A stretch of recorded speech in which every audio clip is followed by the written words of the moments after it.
Alright. Hello. Welcome to the stream.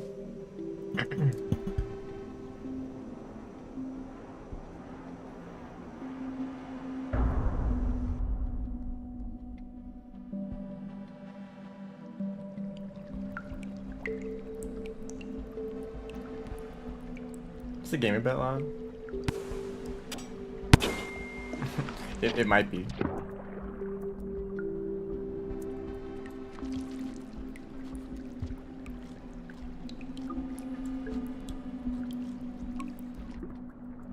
I might mess around with that in a bit. Am I winning? Well, not yet.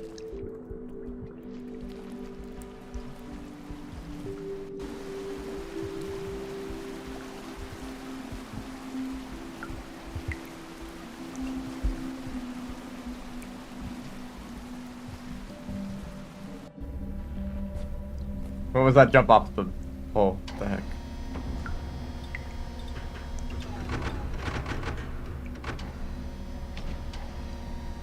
I probably wouldn't call it that, no.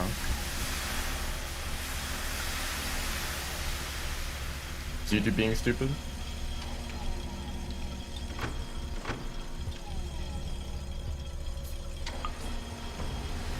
Oh, hold up. I know what it might be. Actually, never mind.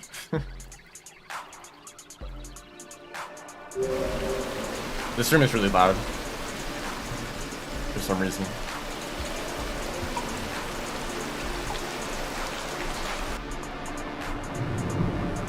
Oh, and so is the song. Hold up.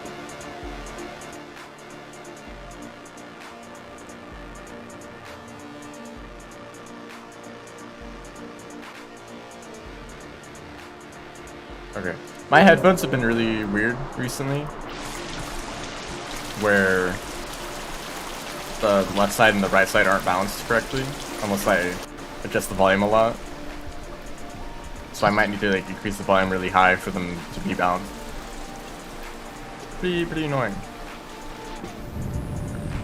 That was good.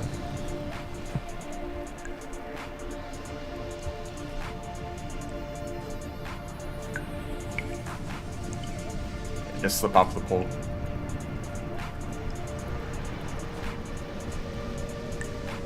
Something that I actually kind of want to test here. There's two ways you could do this segment. One is to jump here, do a wall pounce, and if you get the higher one, which I'm not getting.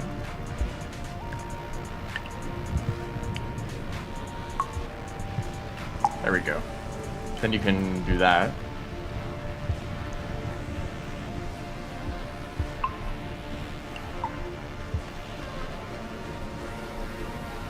Or you can do this. Not sure which one is better.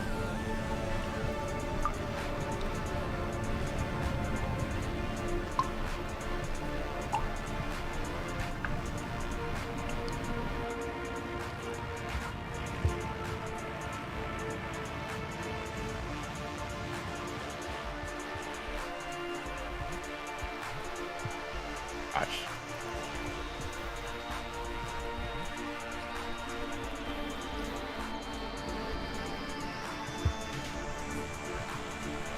I guess like sometimes YouTube, whoops, YouTube doesn't recognize when that the stream has actually started.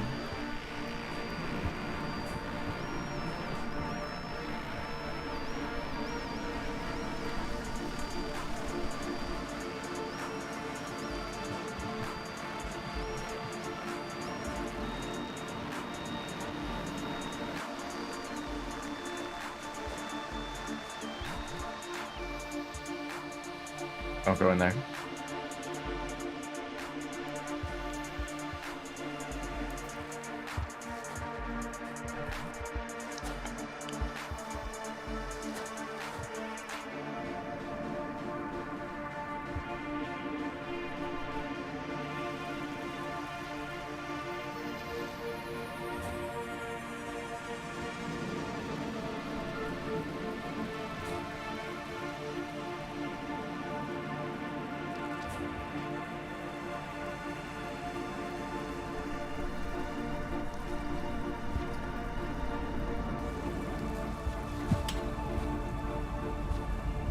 Okay. I kept my speed going for a lot longer than I thought I would.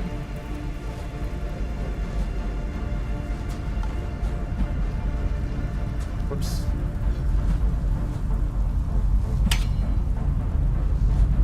That was pretty bad.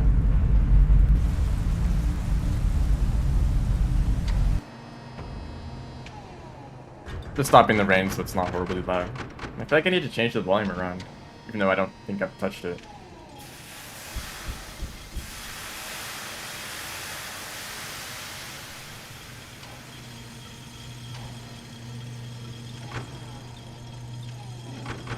Or maybe it's just on my side.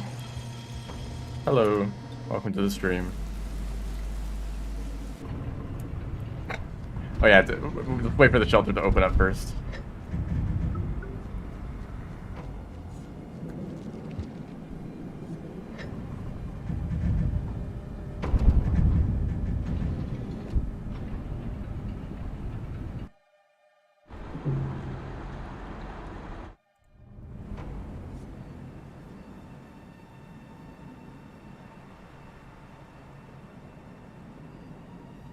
Actually, hold up, I can test this.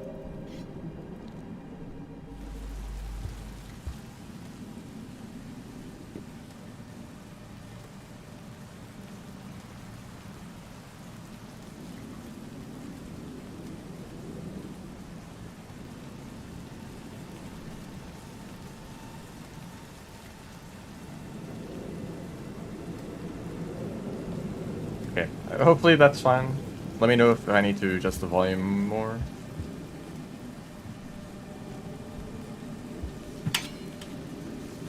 Also, let me remember how to play the game. My gosh, okay. E-slides? This is how you do an E-slide?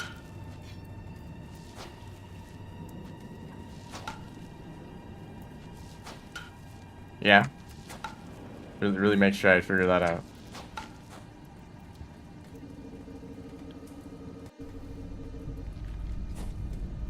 Hold up, how do you do this? I think it was...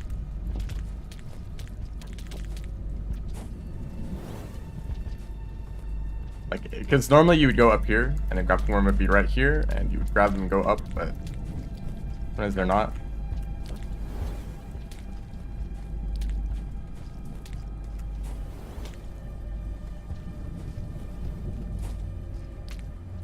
It's something like that. The grab form messed it up from there, but...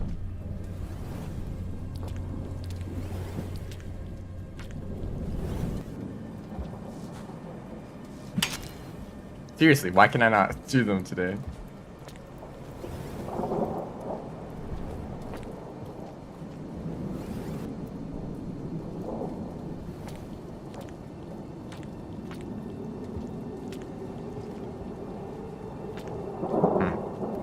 I feel like the way that I do this doesn't set up as consistently as I'd like to. Maybe something like that is a little bit better. That was also not good.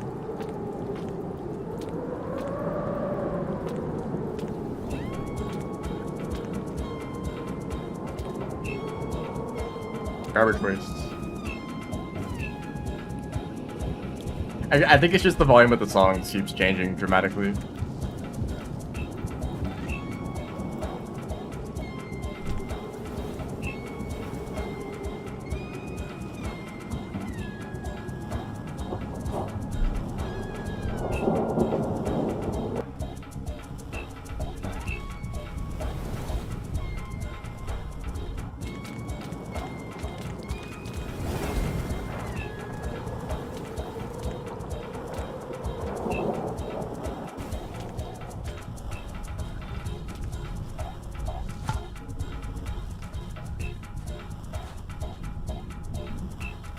There's always rocks here. I try to eat my food, it's just covered in rocks. Always a problem.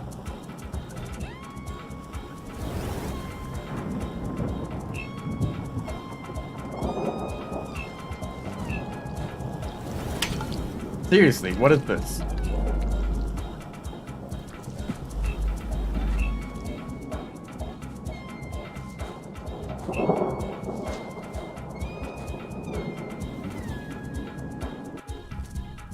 It's been a while. It's been a little bit.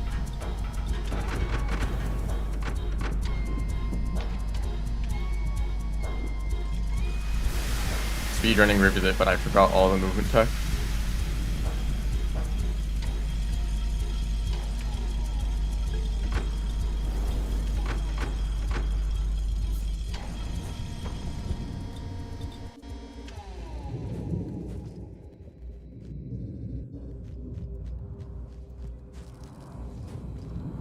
Good cycle.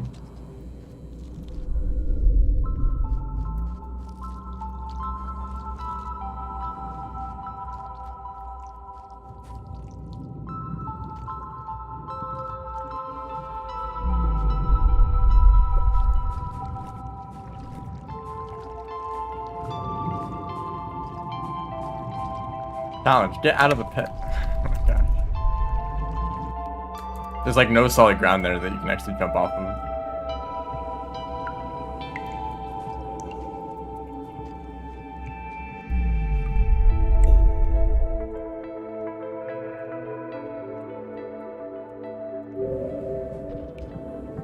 Hello, welcome to the stream. Currently in 5 pebbles. Just moving along. Yeah, there's no like DLLs down there. It's weird.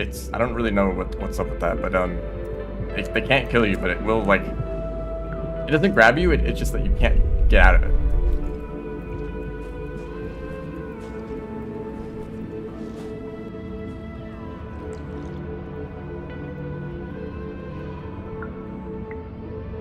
Not easily.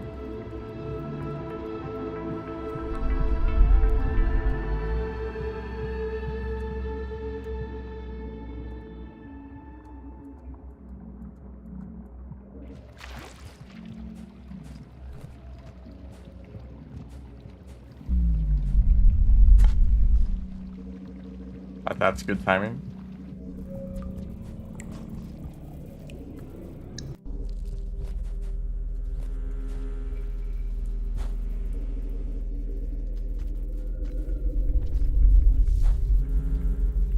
That was good timing. Oops.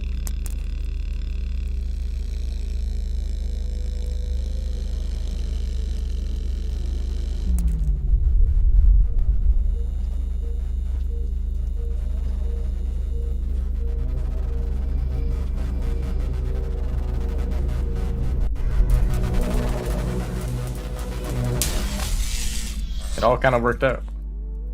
Well, I did get stuck quite a bit.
There's people out there who just kind of speedrun all the time. Or do anything all the time.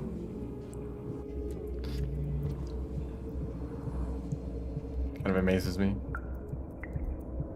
Just to say like, I'm going to get this world record, or just do this thing, and then they just do that thing, and like nothing else.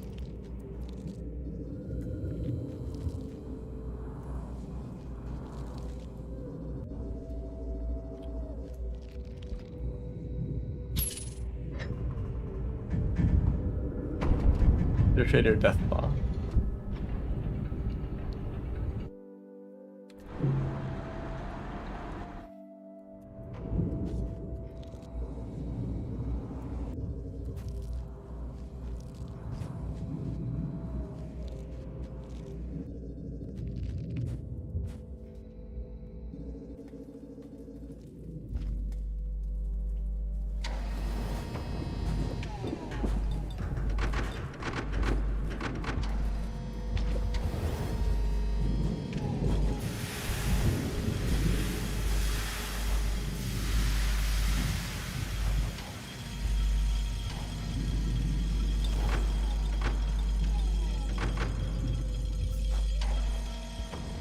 I was too early.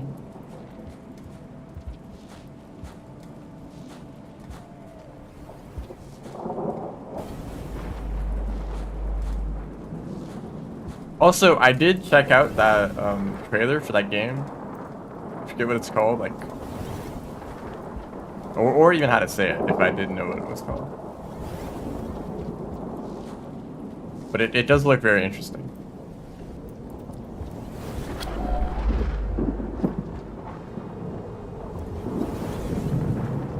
Yes, that game. Ow. The ceiling.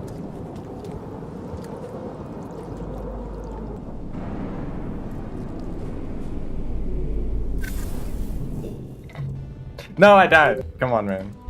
Oh shoot, is the game gonna break? Oh, no, it's fine. It's fine. I don't recommend getting eaten by the ceiling. It's interesting. It seems more much more combat focused. I'm not sure if that's at least from that trailer there was a lot of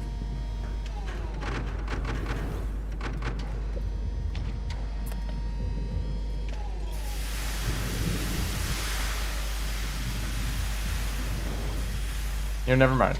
I don't know.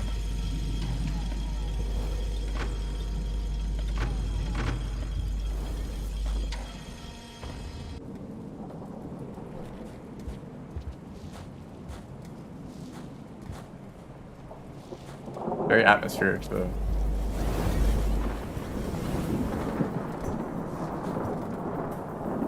The way the character moves in that game looks like...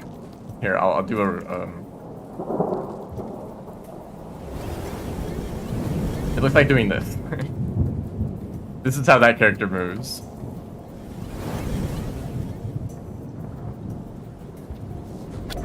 Oh, they're gone. For some reason.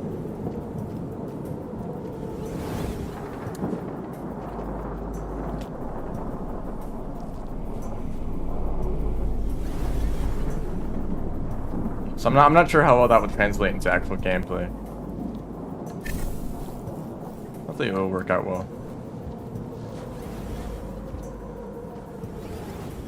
Because people say that Rain World's controls are like, confusing or hard to get used to or whatever. Hard to control. I don't know what they're going on about. Because for the most part, Rain World controls are just like regular platforming controls, you know? It's not like those like other like physics-based games where you have to like slow yourself around. It only becomes weird when you like start crouching and you enter like the like all fours state, you know, when you're crouching. Ow. That's when it's like more physics-based. But you just press up and it goes away.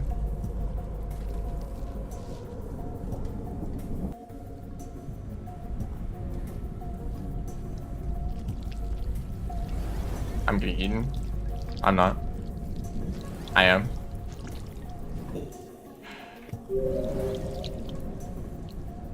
Yeah, that's really bad placement of the DLLs. It's right in front of the pipe exits, just for fun.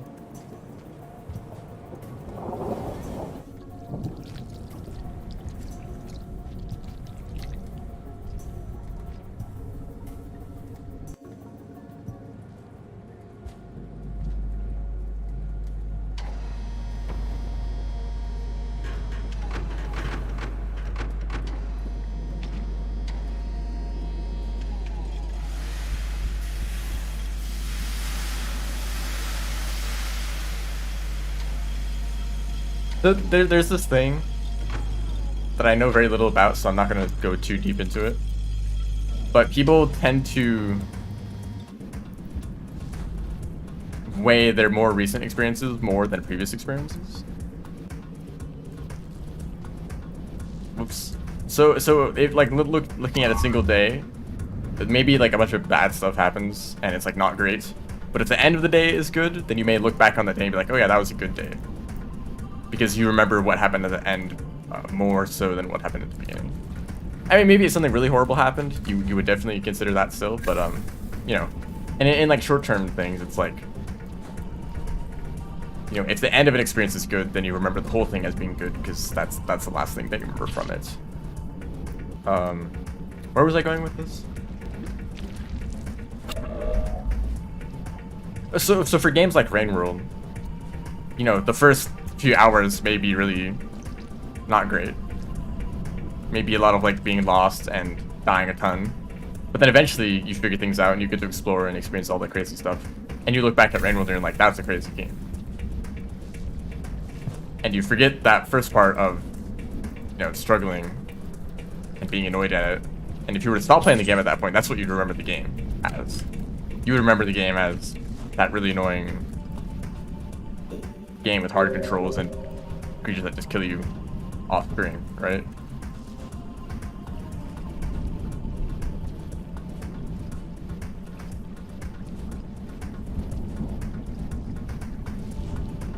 I feel like some other parts of the game,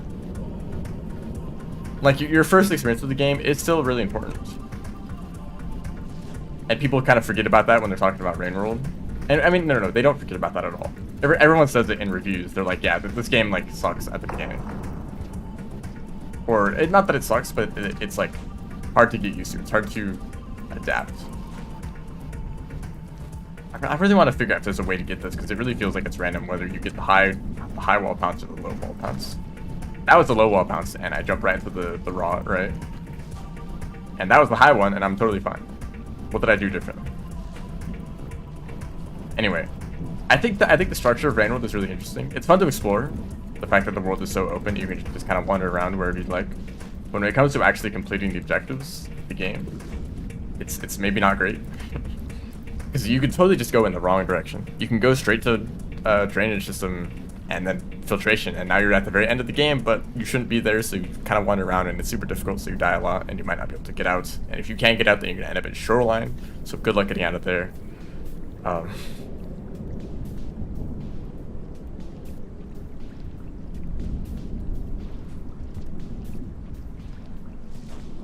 not sure if that kind of structure is necessary for Rain World. Like, could it have been a different game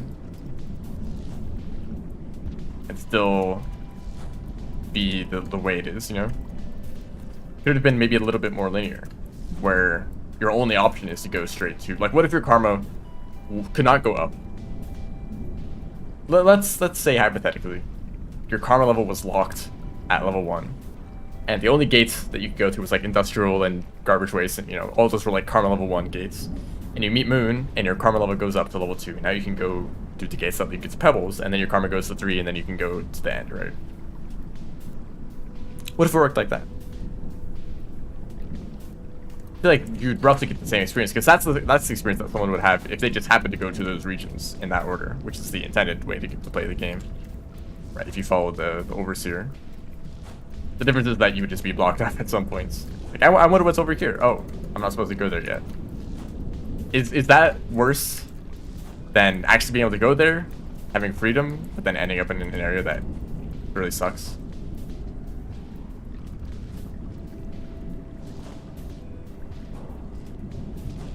Maybe if I try to do it like instantly.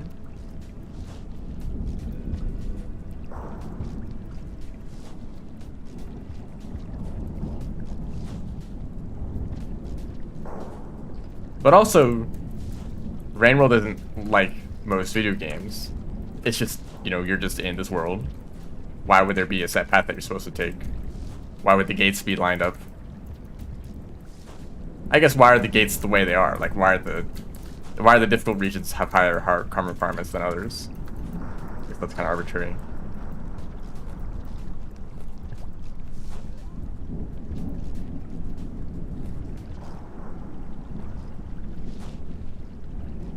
Yeah, the world is the way it is, and if you want to go the worst place possible from the very beginning, you can.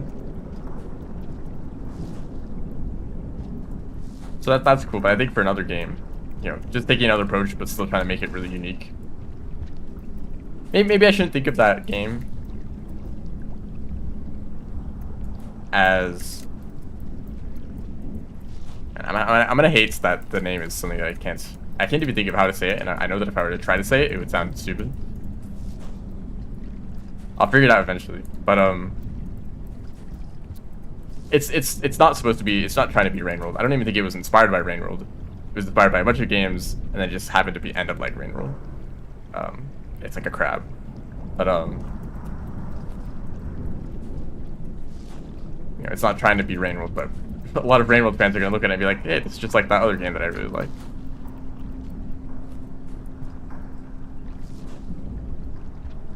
Okay, I think I just need to do this super fast. Just, you know, which of course makes me more likely to mess it up, but I think that works.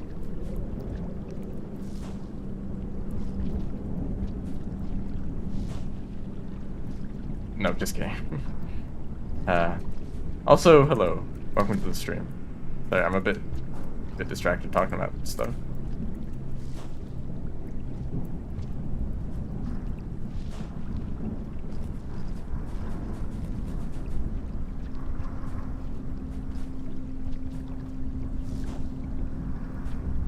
Whatever. Let's just keep going. Hopefully. I'm definitely gonna die there in the future.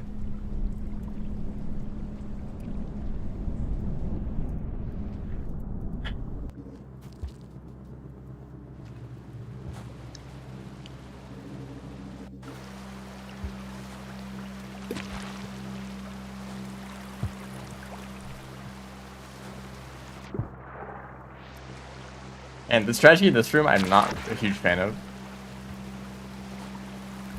Because it's basically just try to bounce off the water. But if you do it wrong, you, like, swim into the floor and stun yourself.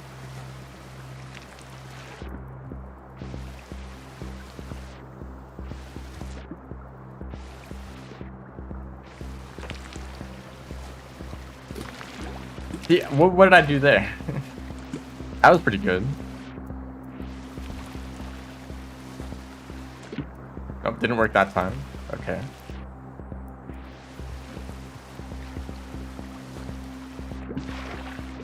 Sort of, I mean, nothing really happened there.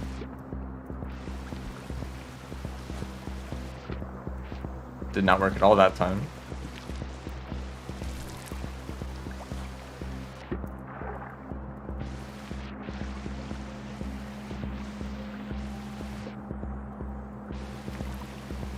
I also definitely saw what you mean by some models not looking great, and I think you're referring to the more like human-looking characters.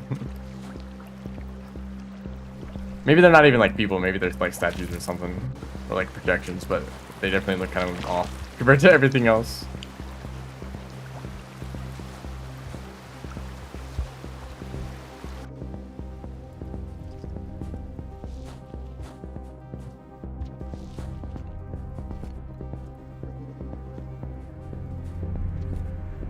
Hold up. From this point, activate the cell.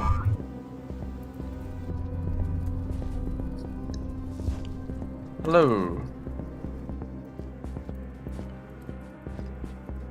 Welcome to the stream.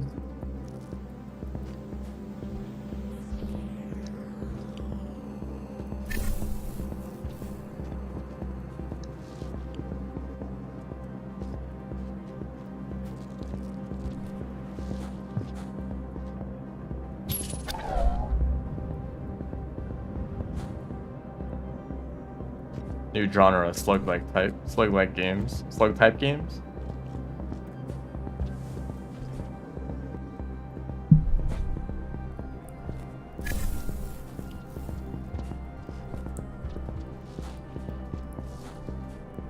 I keep seeing stuff about Core Keeper. Sorry, this is completely unrelated. I keep seeing videos about Core Keeper and how good it is, and I feel like I'm the only one who didn't enjoy it. Maybe because I played on hard mode, and maybe because I've already played the game twice over, so it was kind of like the same thing.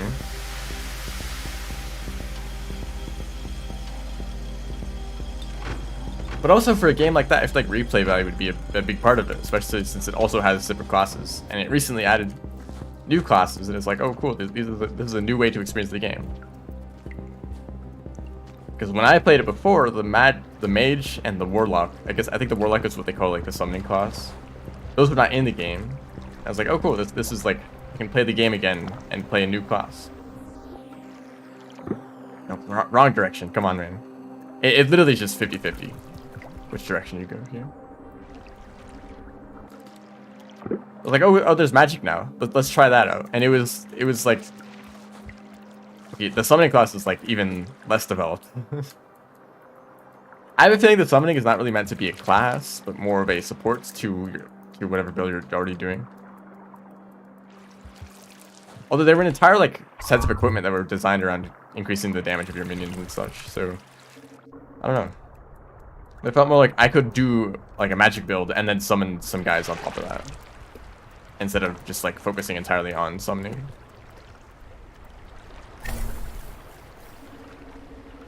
Left early access too early? Kind of, yeah. I think that it's still suffering a lot from a lack of content.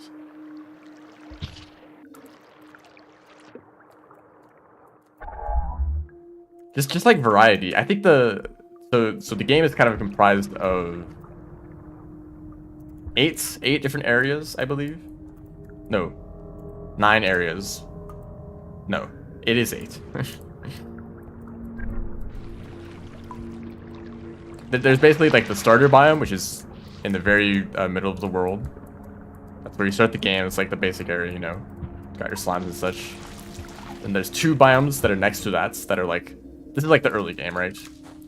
You defeat the bosses of those areas, and you move on to the outside of like the outer ring of the world, and that's where the next 3 biomes are. And once you defeat like the bosses there, and you like progress through that stuff, then you get to the last 2 areas. I think those last 2 areas were where the like combat got interesting. I think that the enemy variety that they introduced, not even variety, just like the like AI or the enemy behavior not being exactly the same as every other enemy. That should have started like 4 areas before that point. You know, because you know how it is in games. You know, at the beginning, the enemies are simple. You're just getting used to the controls and like the basics of combat. And then after that, you know, enemies can get more complicated, have more interesting behaviors. Maybe they work together in different ways. You know, that is how they develop combat and make it more interesting over time as the game progresses and as you get more comfortable and more powerful. Court Keeper does that at the very end. You know, that's when they make combat interesting.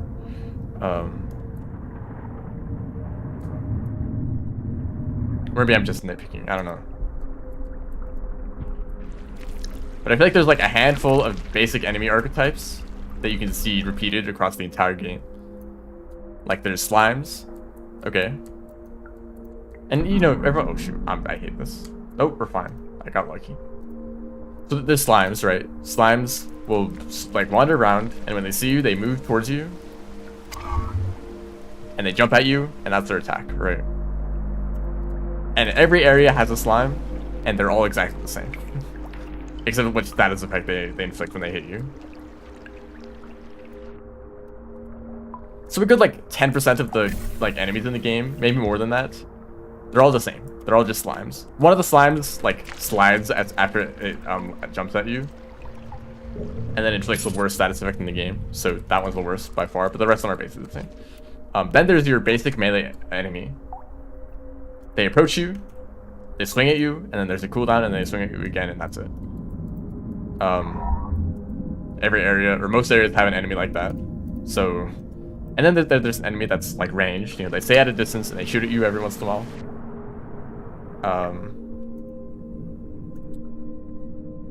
And those 3 enemy types, basic melee enemy, basic ranged enemy, and slime, that's like 80% of the enemies in the game. Not even joking. I mean, I haven't counted, but that's what it felt like. And the biomes are huge. They are absolutely massive. And obviously you aren't meant to explore literally everything, but there are certain key locations of interest that you want to find, that you're looking for. So you end up wandering around this huge world with the same like 2 enemies, 2 or 3 enemies, looking for one tiny little structure in this massive world. It just feels a little bit repetitive. That's my main complaint with the game. Especially when the weapons aren't that interesting either. Like, I was playing with magic, and there's only a handful of magic weapons in the game. I didn't even find most of them because they're like rare drops from a boss or enemy. But most of the magic weapons are basically shoot a projectile that moves in a straight line. That was basically it. Like, oh cool, a new magic weapon. I wonder what this one does. Oh, it also shoots a slow projectile in a straight line. That's fascinating.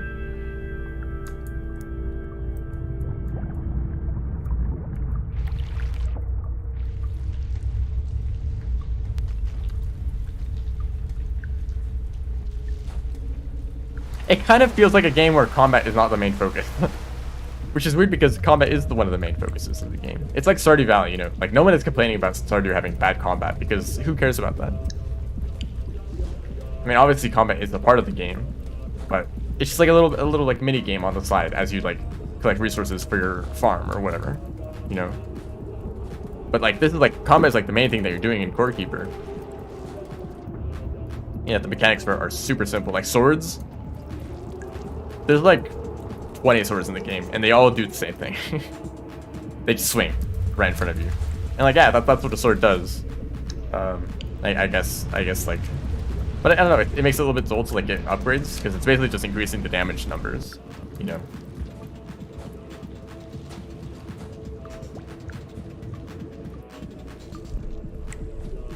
I have a feeling that playing on hard mode really made the experience worse because some enemies legitimately just one-shot you. Maybe I could have been more prepared, maybe I could have upgraded my armor more, or like grinded levels or something. But sometimes I would just be chilling in an area, and the game is pretty easy, just kind of naturally. Like most enemy patterns are very simple. You know, the guy that like telegraphs their attack. Like every telegraph is very like similar. You know, there's a sound effect, their body flashes white, and then they do the attack, right? So most attacks in the game, especially in like early on, super easy to avoid. But you make one mistake and you flip into a fireball and you're dead instantly. Time to walk all the way back to where you died because you drop your items when you die, so you want to return. So a lot of my exploration ended up being explore, trying to look for items or whatever else, you know. And I randomly get one shot by some enemy, and I have to wait to walk all the way back to pick up my items that I dropped. But I want to keep exploring, of course, so you know, because I'm really far away from my base. I'm like, I guess I'll keep going, and then I die again, and I have to go back to find my items, and it's basically just a loop of that over and over again, especially in the ocean area. So each area, most areas have a slime, and the slime variants in the ocean biome, their status effect was slippery. So if you were inflicted with the slippery status effect, you basically have like very, very little friction. And by the way, like the movement in this game, it's like instant acceleration, right? If you want to move left, you move left. If you want to move right, you move right, you know? But if you're slippery, it's like no traction at all. You're slipping all over the place. If you slip into a wall, you will continue to slide into the wall until your speed goes like back around as if you weren't hitting a wall. Right, so you slide into a wall and you continue to slide into the wall until you reverse and like eventually slow down in order to move in the other direction, and that's when you start moving away from the wall. So it's very easy to get stuck on things. And there's another enemy in the ocean that shoots bubbles, and these bubbles will fly outwards and then slow down and just kind of stay in place for a long time, so that they linger for like 10 seconds or something. So you get hit by slime, you become slip, and also there's slime on the floors. Also, why am I going down here? There's slime on the floors that also makes you slippery when you walk on it, naturally. So, like, half of my deaths in that game, may or may not be an exaggeration, were from getting slippery, either from getting hit by an enemy or flipping on the blue floor tiles, flipping into a big bunch of bubbles fired from the other enemy, and it would only take 2 bubbles to kill me, or 1 if I forgot to heal, because there's no natural health regen. You constantly need to eat food to heal, or drink health potions, which are really expensive to make. So accidentally slip into 2 bubbles, die, and then walk all the way back. And maybe in my rush to get back, I would slip on 2 more bubbles and die again. Or it's the ocean, of course, so there's lots of water, and you need to make a boat to traverse the water. And the boat is pretty expensive to make. It's kind of your key to unlock the rest of the ocean to explore it, right? But if you die, if you're exploring the ocean and you die, well, your boat is also stuck out there. But they're too expensive to just make whenever you want. I guess I could have put in the effort to make a backup boat, but I never really wanted to bother with that because it would take forever. Which means that I would need to find a way to get like all the way across the ocean without a boat. Ow.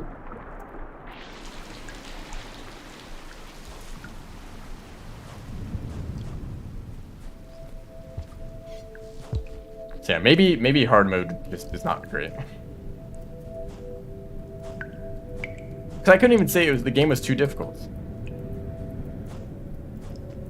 Cause like most enemies were super like very simple and like easy to avoid.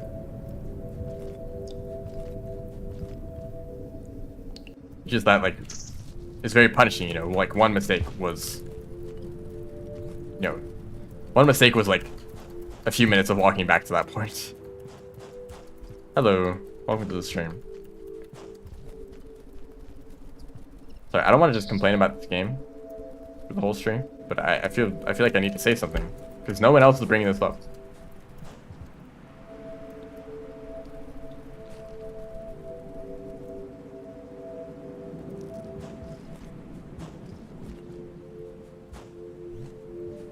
Also, I guess like spoilers if you care about this game. I'm sure that anyone here could play Core Keeper and enjoy it.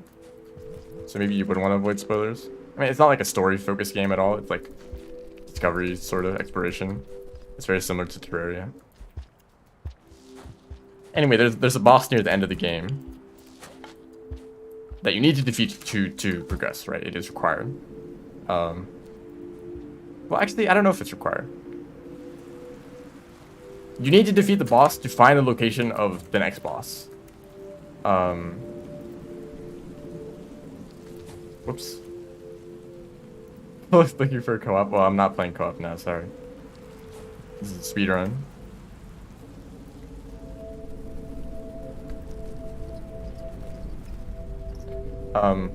Yeah, so you need to defeat these bosses in order to find the location of the next boss. And if you were to try to find them naturally, you would have to spend a very long time just roaming around the world randomly.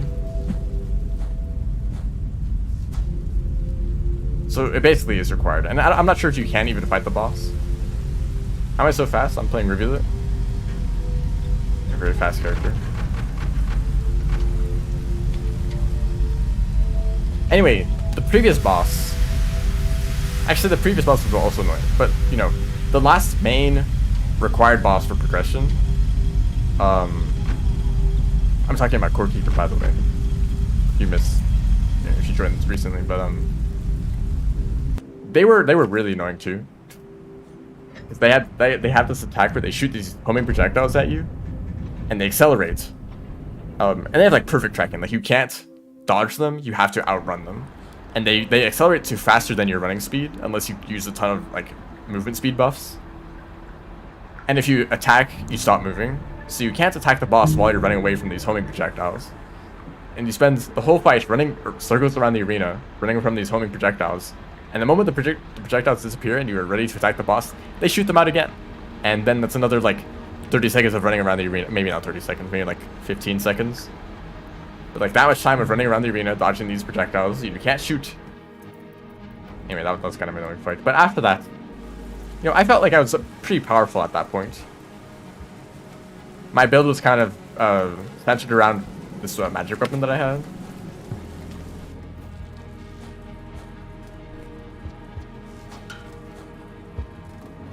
And yeah, I could charge it to fire 3 projectiles. Right.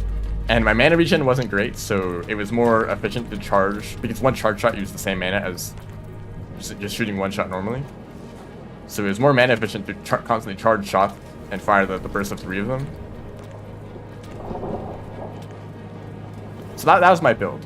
And each shot did like 1500 damage, plus a very high crit chance, which could double that, plus a very small chance of dealing 3 times damage. It's like on, actually, hold on, let me just calculate this. Sorry.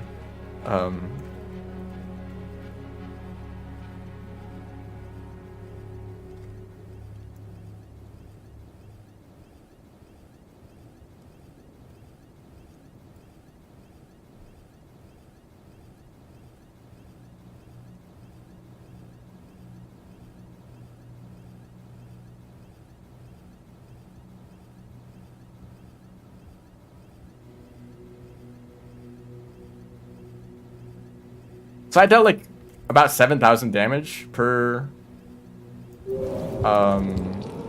like charge shot. I definitely did the math wrong.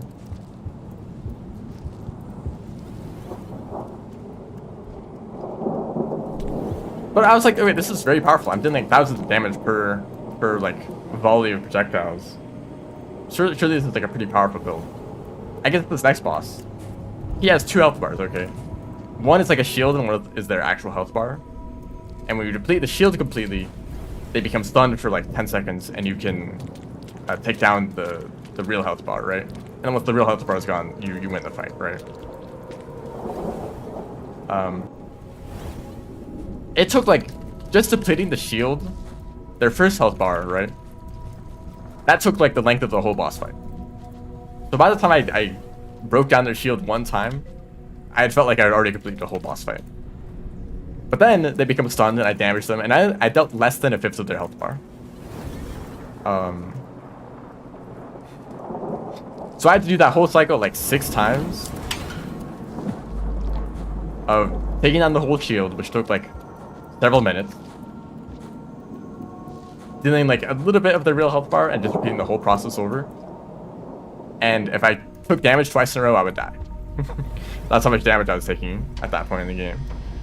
Also, they had an attack that was not telegraphed properly because the visuals were bugged for some reason. And it one-shot you, so that was fun to figure out.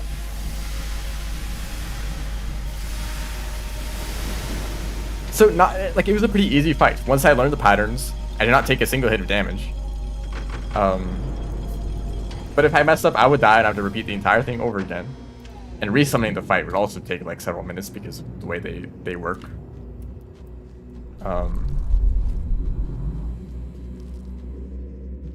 That's what I feel like, am I doing something wrong? Am I playing the game wrong? Like, why am I doing so little damage? This boss is actually taking like 6 times longer than every other boss that I've fought at this point. And then, okay, here's the fun part. The next boss, there's 3 of these bosses, by the way. And I just defeated the first one. When I went to fight the second one, they summoned in the previous boss to fight alongside them as a ghost.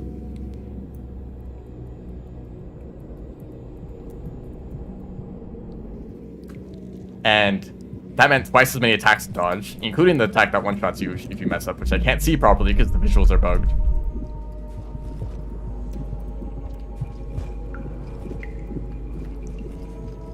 And the fight still takes like 20 minutes because I'm dealing so little damage.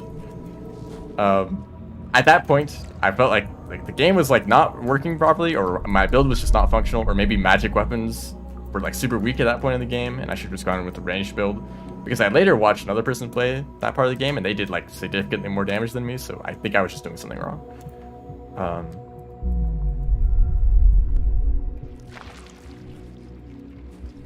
But I did not. At that point, I stopped playing the game because I did not want to fight a boss that took 20 minutes where making a single mistake would kill me. And then the next boss after that would then summon the previous 2 of those bosses, and I'd have 3 times as many attacks to dodge.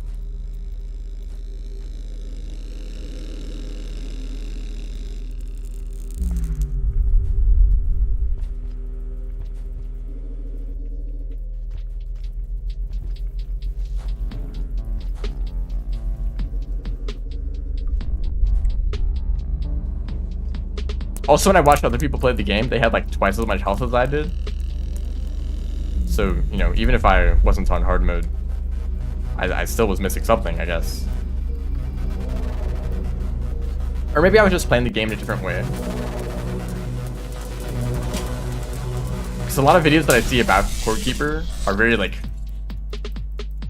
farming folk, and not like crop farming, but like, you know, automatic like mob grinders or, you know, automatic resource collection and stuff. I think a lot more people played the game longer than I did because they were setting up farms, they were building stuff, they were exploring the world more thoroughly, looking for more powerful items. Where I was playing a game, going from boss to boss, new area to new area, you know.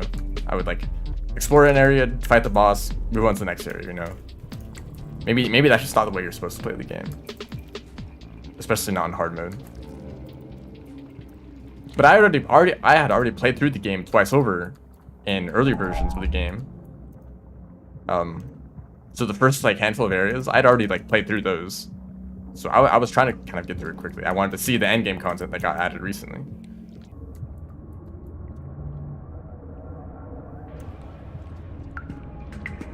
Maybe I wouldn't have had as bad an experience if I was on normal mode, plus like prepared more.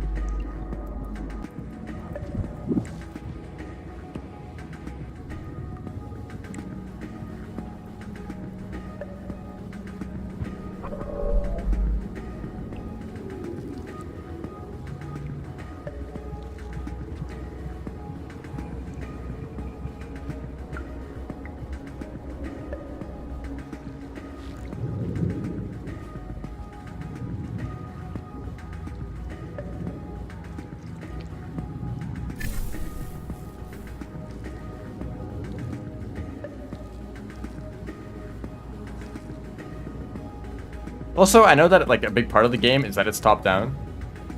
You know, it's like Terraria but top down. That's like the way a lot of people describe it, and that's actually a pretty close description. It is quite similar in a lot of ways. But I think like a good reason why Terraria is a side scroller is because it's a platformer. And that means you can add movement upgrades to the game, and those are like the best part of Terraria.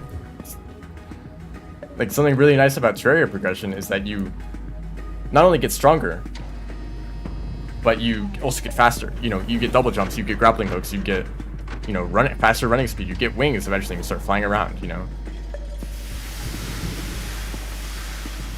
So just like progressing through the game, you get to move around more freely. You can explore the world more and at a faster pace. And also your weapons get noticeably more like powerful. Like even if you couldn't see how much damage they were dealing, they look more powerful. They have like more like visual effects and, you know, more projectiles, more, you know, larger attacks. They visually look like they're much stronger. Whereas in Core Keeper, it's like the strongest sword in the game kind of looks exactly the same as the weakest sword in the game, other than the sprite, which is essentially what color it is.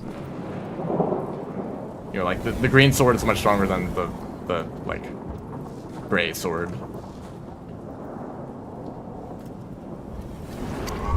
No, he got me.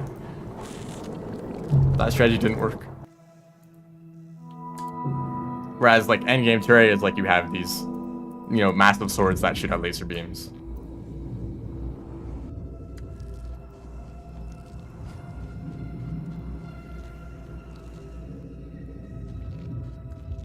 Like visually, yeah, you see that you're dealing thousands of damage. Like obviously you've gotten stronger. Actually, at the start of the game, you're dealing like hundreds of damage, so it's not actually a huge increase. Yeah, it's more like Minecraft, honestly, but Minecraft isn't known for its progression.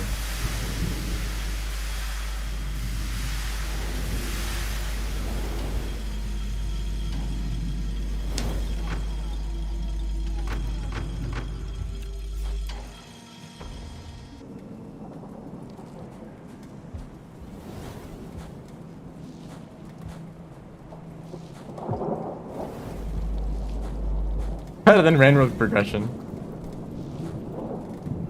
That's true. I mean, I am currently upgraded right now. Not only do I glow, I can turn off gravity. Crazy power up.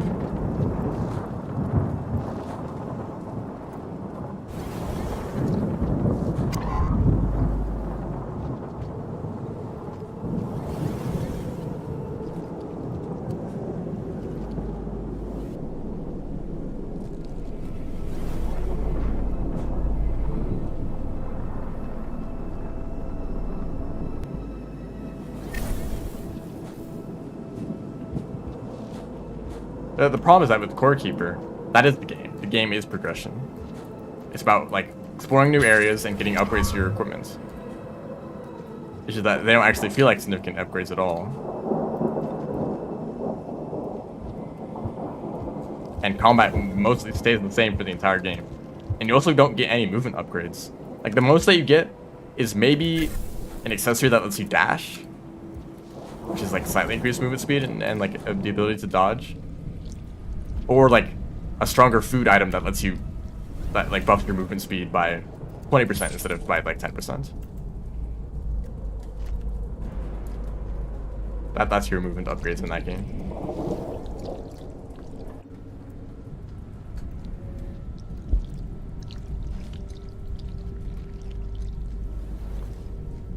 I guess the more visual upgrades is that when you defeat... Oh. Duh. I was trying to slip past that guy. The more noticeable upgrades is that when you defeat certain bosses, you get these like inherent like additions to your damage, like 10% chance on a melee hits that you summon a tornado, or is it a tornado? No, it's like a bolt of lightning, and like 3% chance on a ranged hit that you summon a tornado, and you know, I guess that's more noticeable. And you increase your attack speed too. So I guess you swing faster and you might summon like lightning and tornadoes. That's your progression through the entire game.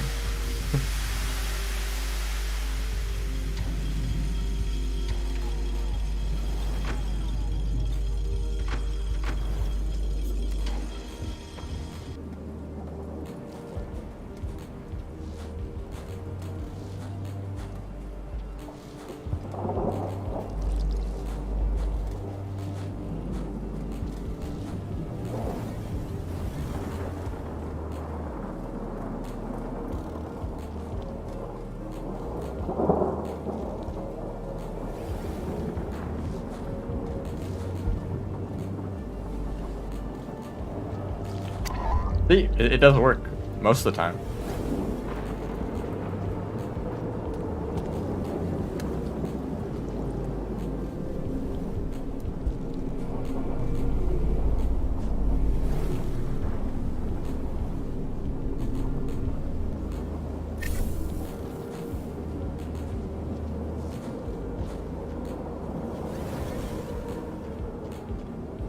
Did not mean to grab onto that pole. Try that again.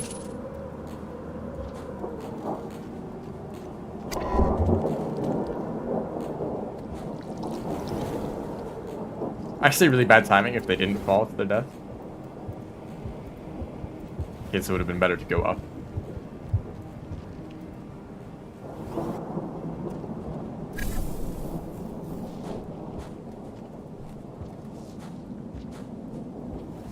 I've been thinking about progression in games recently. Okay, there's this weird like paradox. It's not really paradox. I don't know why I said that, but it's like in games with progression, you get stronger over time. Right? That's kind of the whole point. But if you get stronger over time, it's just going to become easier. So the enemies also need to become stronger. But if you and your enemies become stronger at the same rate, then it's like nothing is changing, right? Whoops. Hold on, I just like closed everything. Okay. You know, like nothing is changing. And if like behavior, if like the like what your weapons do and what the enemies do, if that all stays the same, then the game basically is not changing at all. You deal more damage, but they have more health. Same as the other way around. So how do you make that interesting? Well, one is just to change up what is happening. You know, your movement abilities, maybe the function of your weapons, like how many options you have access to.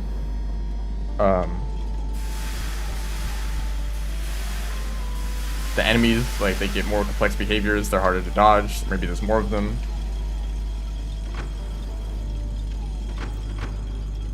But also I think another option is to make the difficulty come in waves, right?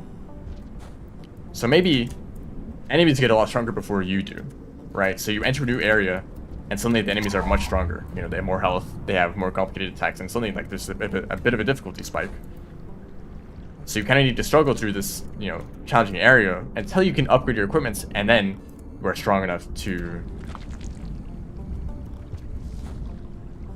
take down these new enemies. But I feel like in a lot of games, upgrades are so gradual that you don't notice something like that. Like maybe you have like a huge tech tree, and each like node on that tree is like plus 5% damage, you know, plus 2% crit chance, plus like 5 health. You know, I hate those upgrades. I'm very, very passionate about this. I hate those like very tiny gradual upgrades that you don't notice at all. Obviously, from the beginning and end of the game, it's noticeable. You've gotten a lot stronger.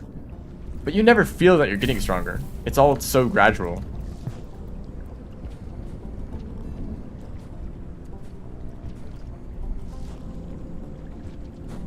Nice. I actually did that correctly. It's been decades. I streamed like a few days ago.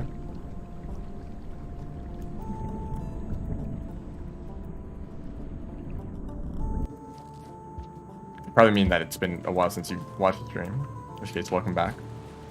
I'm still here. I'm still doing this.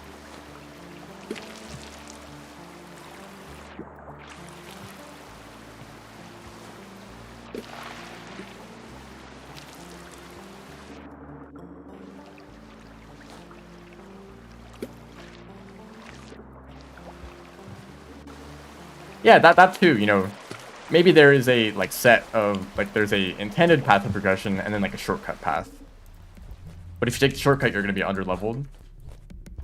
Or you can go out of your way to prepare and to grind levels and, you know, be over-prepared. So that's kind of a way to like integrate difficulty options. You know, if you are struggling with the game, you can grind levels and try to make it easier for yourself. And if you think the game is too easy, you can try to rush through it and be under-leveled. But it can also lead to a problem where the difficulty can like fluctuate too much. Like sometimes even if you're good at the game, you want to explore, you know, you want to discover the secrets and, you know, explore the world, and you just end up leveling up a lot, and suddenly the game becomes way too easy. Or you're bad at the game and you accidentally end up stumbling into a more difficult area, and now it's like way too difficult. So it can kind of go both ways. Usually I think over leveling tends to be a bigger problem. So you can't undo levels, whereas you can always grind for more if you need them. Or maybe you can undo levels, but it feels weird to go out of your way to make the game harder for yourself. Like that's usually the game's fault.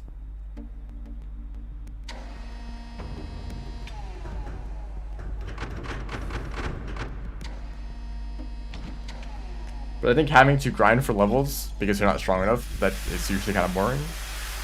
But also, I very rarely play those kind of games, so I wouldn't know. Starfield upgrades? What does Starfield even do? Wait, is that like the like big like fancy space game that like kind of is not functional, or maybe it was and it got patched?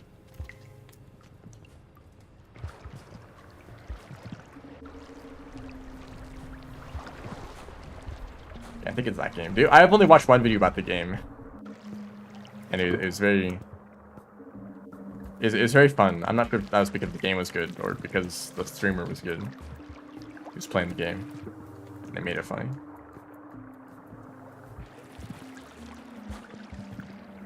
Yeah, it was that game.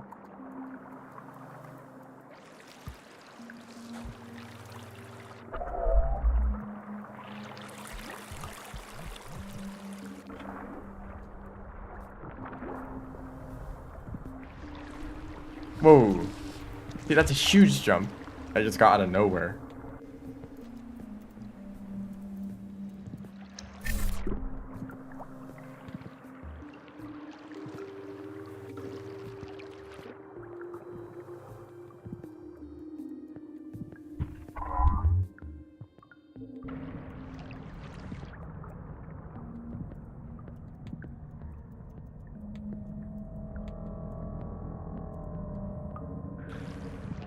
I just really like the idea of like unlocking a new upgrade and actually feeling the difference in power. Like suddenly I can take on these new enemies that I wasn't able to do before, and these enemies that I used to struggle with, they're like suddenly really easy. You know, that kind of like back and forth with the difficulty. I think that's interesting. As long as it's like not horribly unbalanced.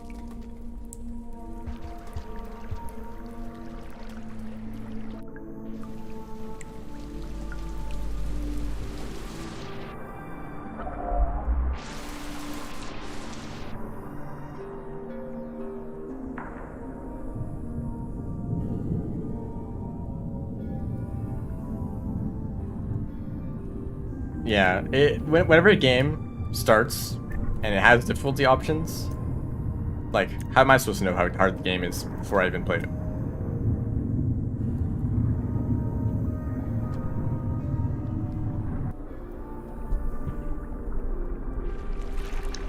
It's kind of hard for me to relate to, because I usually be good at games. Oops, I usually don't activate the cell at this point. Okay, I just need to do this correctly.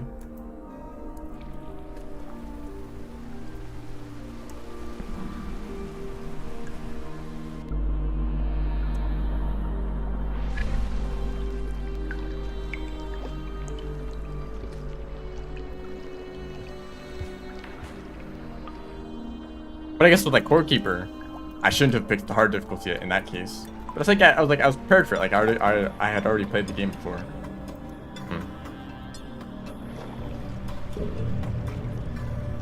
Or like Terraria, it has Master Mode, which I never played because it just sounds awful. You know, really high damage numbers.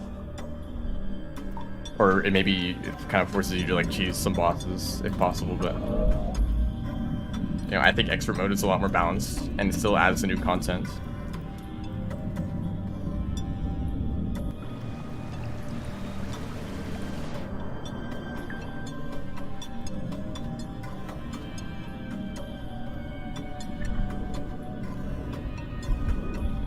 Yeah, I guess that's how you do it, right? You design the game around one difficulty, and then make an easier version and a harder version.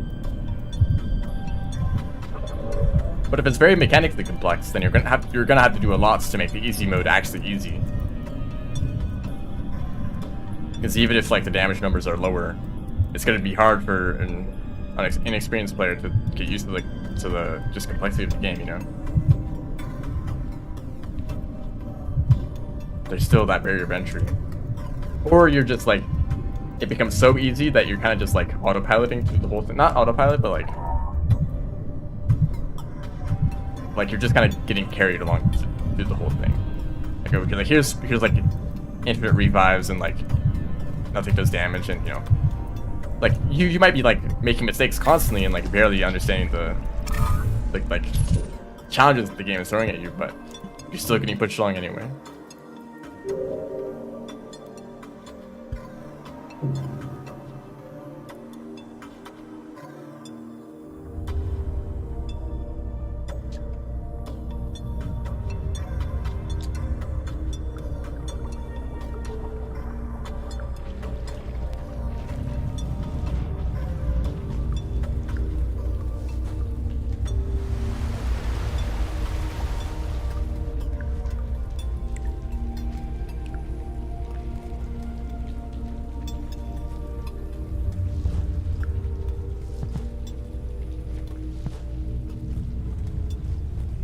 Rivulet has that. Yeah, there's Monk. Like Monk is the easy mode.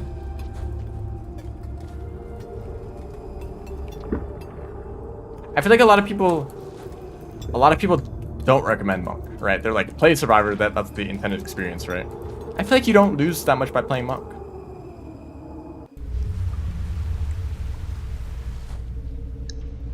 Like, what do you avoid? Like dying to like lizards constantly. I mean, that sounds nice. Is it because like learning how to deal with creatures is part of the like learning? Like, oh, finally I know how to deal with these guys, you know? It's that kind of moments. like important enough.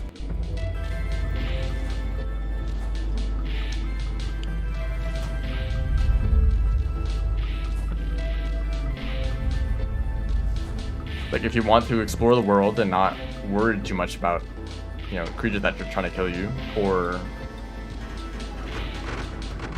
I think that kind of experience is still nice for a lot of people.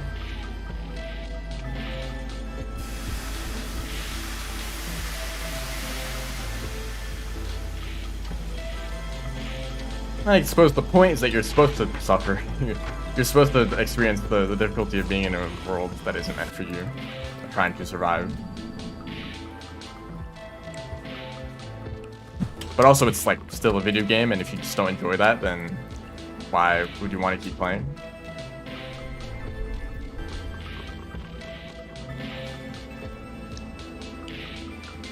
I think that if Monk can get some people to play through the game when they would have otherwise quit if they played Survivor, I think that makes it worth it. Even if maybe their experience would have been better if they just stuck through with Survivor, you know, made it through the difficulty. But I think getting more people to experience the game is nice. Especially with a game that's with Rainworld, a game like Rainworld that is like pretty niche and doesn't really have that many or as many players as a lot of other games. And I also don't think it really sacrifices so much because Survivor is still just right there. It's like, hey, this is the game, you know. So it's not like people are missing out. Maybe some people are missing out. Like the opposite of that is like people are playing Monk when they should be playing Survivor if they can actually take the difficulty. That would maybe make the experience better for them to relate with having to struggle through the like surviving in this world.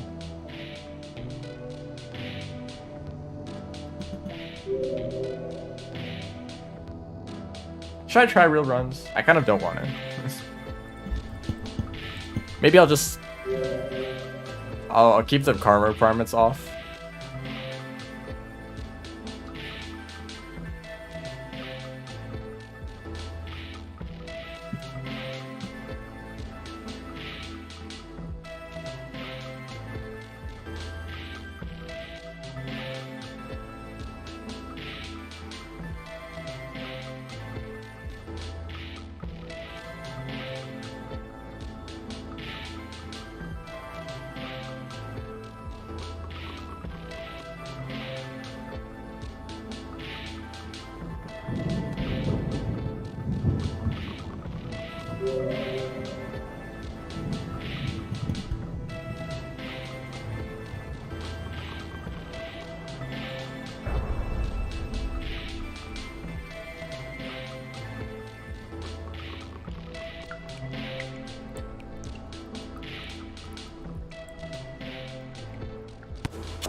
That's the real hard mode.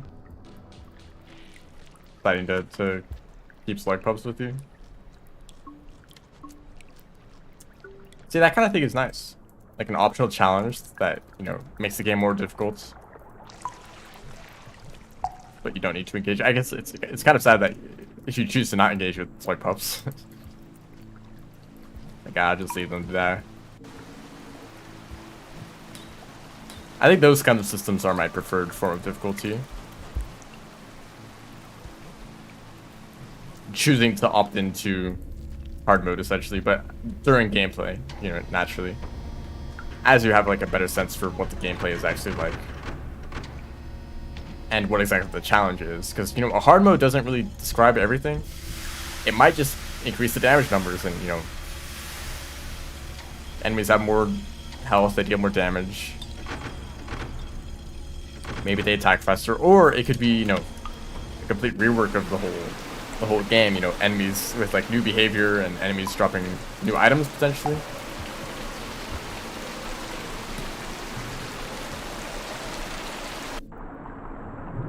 Whereas, you know, if you're given a challenge in the middle of the game, you know exactly what you're getting into.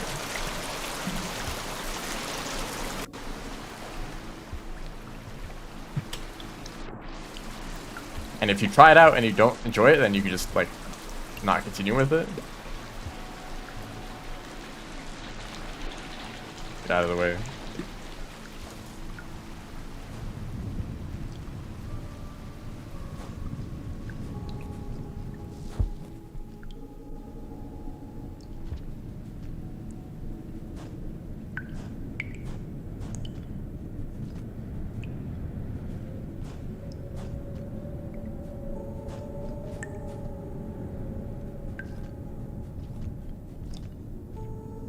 Actually, I take that back. My preferred for real difficulty is games that are really easy, but that let you challenge yourself as much as you want.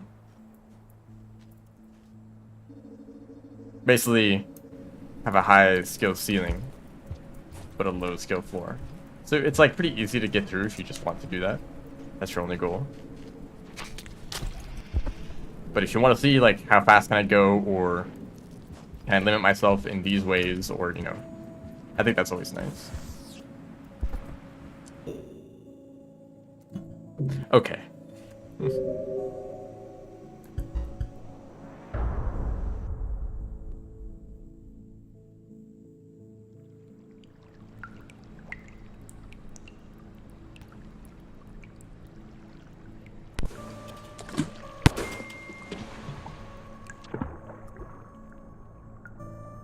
I thought that slug pups can't spawn in if you already have 2 of them.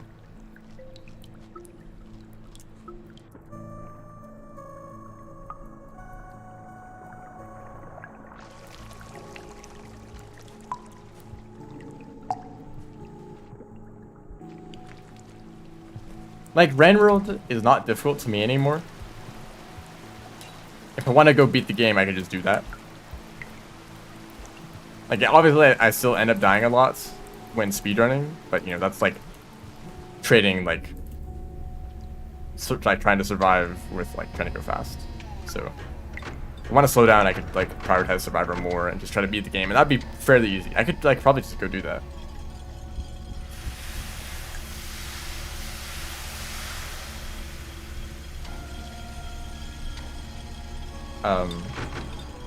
But it's not like, oh, the game is now easy for me. I want to make it more difficult by, you know, adding more difficult creatures, or by limiting my own, like, the abilities of my character, right? Like something like playing Inv, right? And I'm sure some people do feel like that. They want more challenge and they go for Inv, because, you know, that's the more challenging campaign. That's the more challenging character to play as.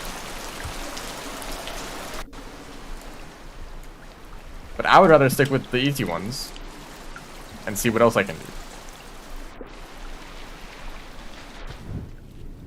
Oh, perfect.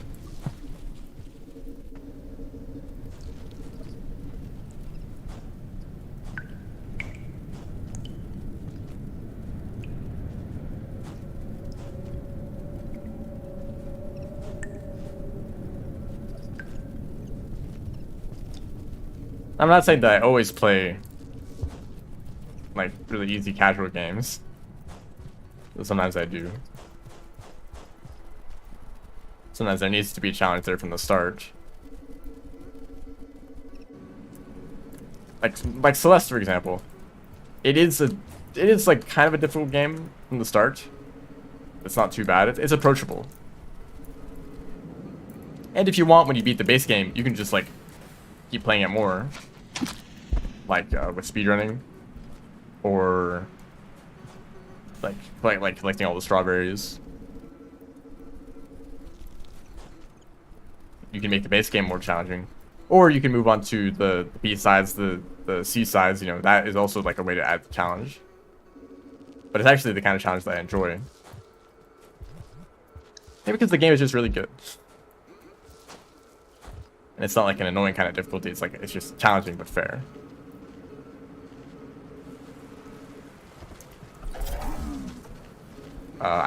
That's the wrong...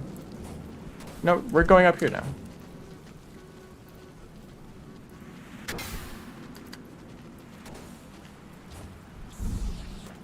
Hey guys.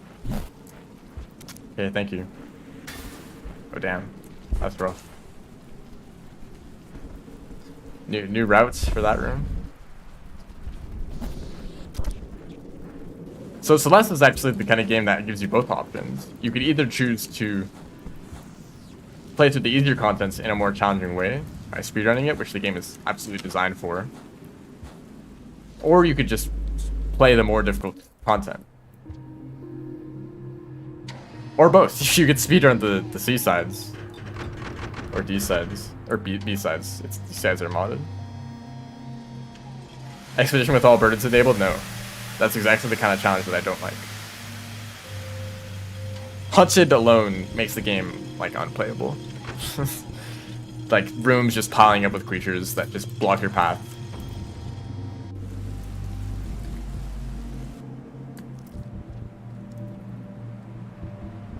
Oh, I don't have depth tools. Well, that's wonderful. Like, you could play as a character that instantly kills all lizards within a certain radius, and hunted would still be problematic. Ignore the fact that also you can't see anything, and you know, add 1 red centipede to every room, and you would die instantly, or permadeath. You know,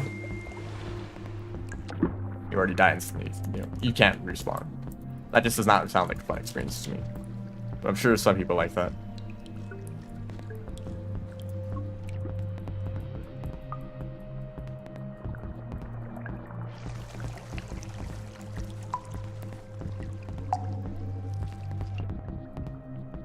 Seven lives in the same room. Only 7. Hold up, I forgot again. These fruit are up here. These are the ones that I was supposed to eat. There we go.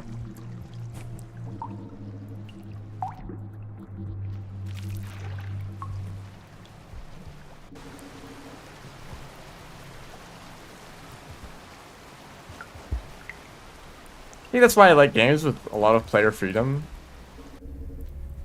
Like build variety, like Terraria. A long time ago, several years ago, maybe 1.2 for Terraria, I used to play a lot of self-imposed challenges that were things like using only one type of weapon, or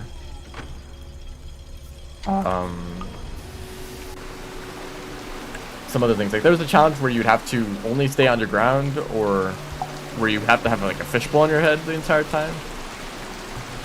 No, not a fishbowl, like a gills potion, I think, because it would mean that you have to stay underwater to breathe.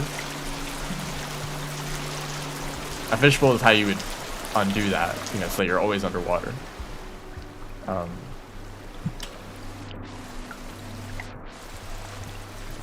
Genocide music playing? What? Metropolis?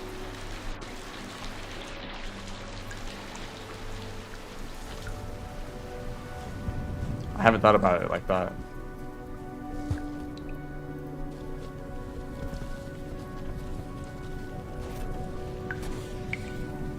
I just missed.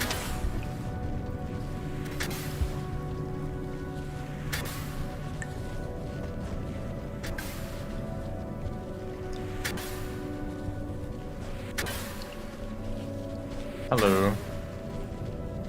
Welcome to the stream. I totally forgot what I was just talking about.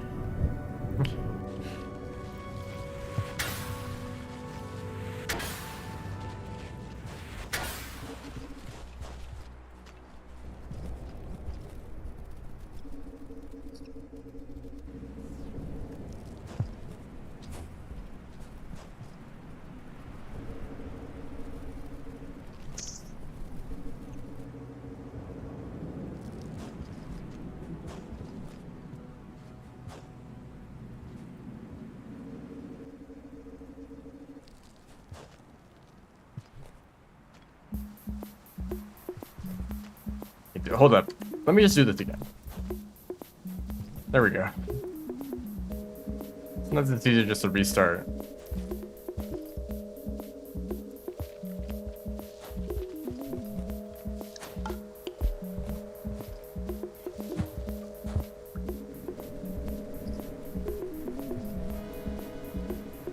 Slugcat is always trying their hardest.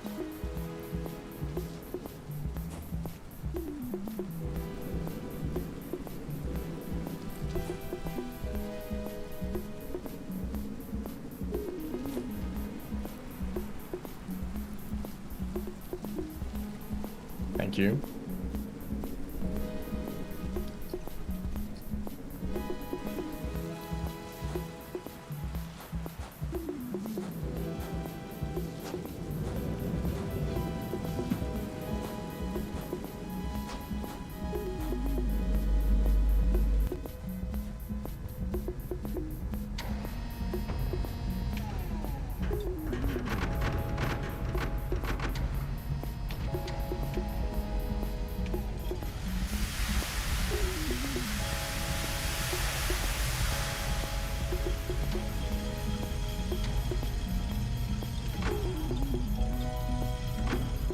Very dark.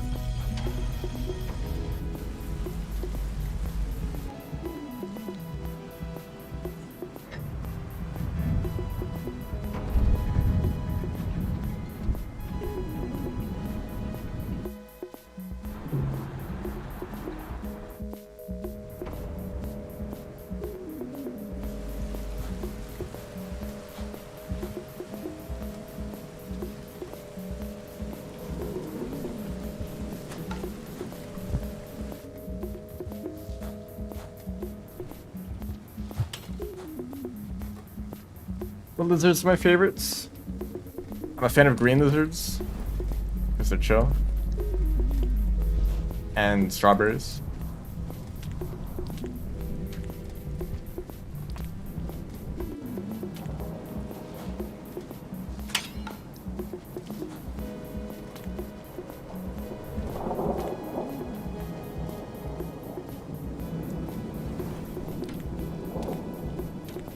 Hold up, did I forget to do something?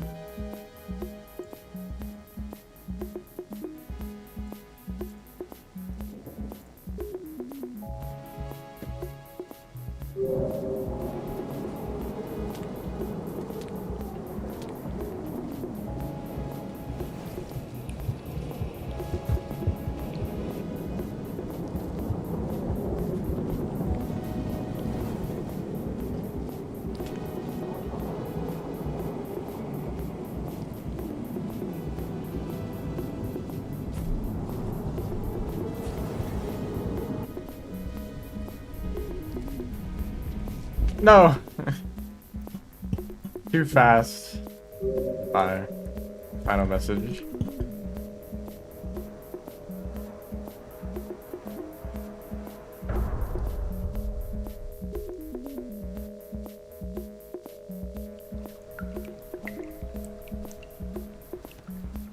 That's the kind of thing where you get used to doing it, and then you try to do it faster and faster, but then you go too fast.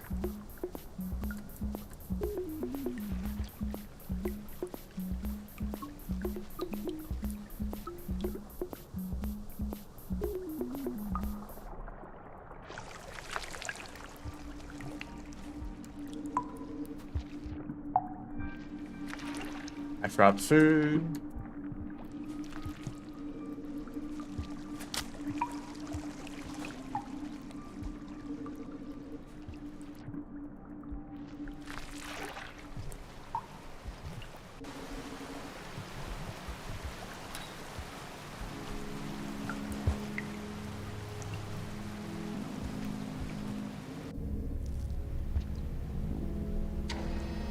When you tell the teacher bad morning instead of good morning.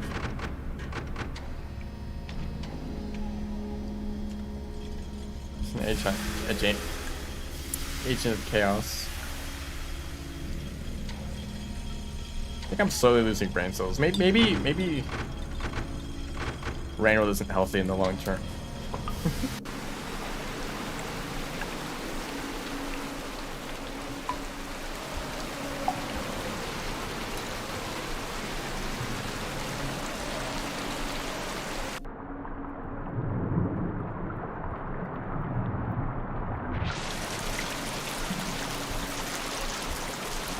You know, I just thought of something.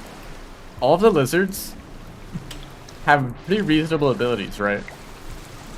Like, I guess you could call them abilities, but it's like things like they can climb walls, or they can climb poles, or they can swim, or they can, you know, they can jump. I think Scions are maybe on the extreme of that, where they can almost like fly around. But it's almost believable, and they kind of struggle to control it too. Speaking of, it's not like they have perfect control over it. They can make mistakes.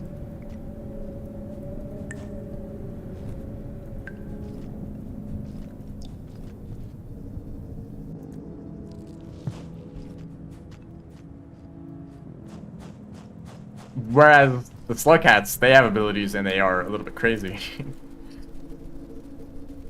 The slug cats kind of feel more extreme. It's not just like adaptations, it's like supernatural.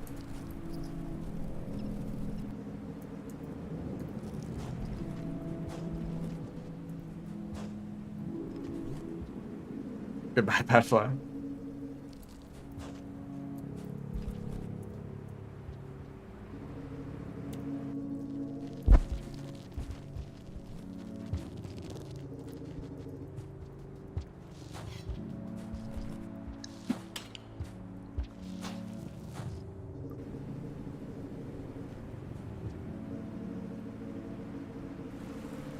Yeah, it's all because of the iterators. Thanks to those guys.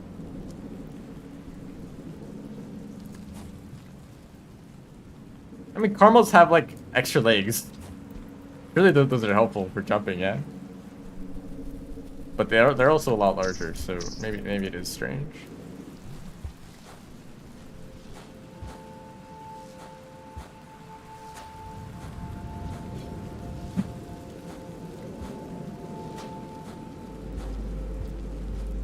What is the centipede doing? Do you want to come with me? Oh shoot. I might be dead here.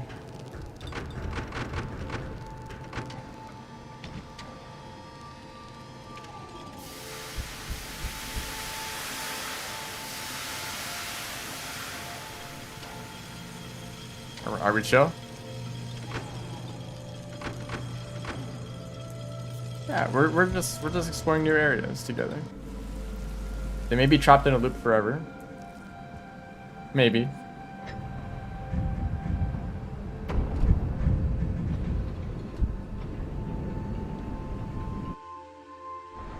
Cross the gate with the dropwing. Dropwigs are I mean, dropwigs and green centipedes, they're pretty chill, right? It's only in some situations where they actually try to kill you. Hello, welcome to the stream. Yeah, sets of wings don't want to kill you. I thought there's like a timer. And once the timer runs out, that's when they become aggressive. But that guy was just chilled permanently. He's just cool like that. Okay, thank you.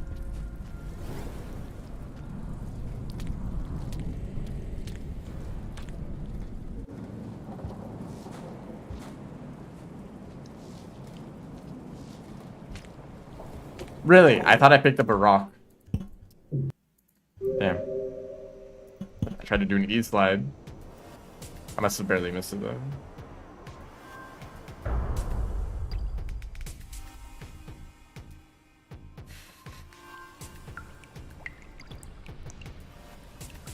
But I think that kind of approach for designing slug cats would be better, but also more limiting. Basically approach it like, what are some adaptations that this slug cat could have to better fit in some sort of a different environment.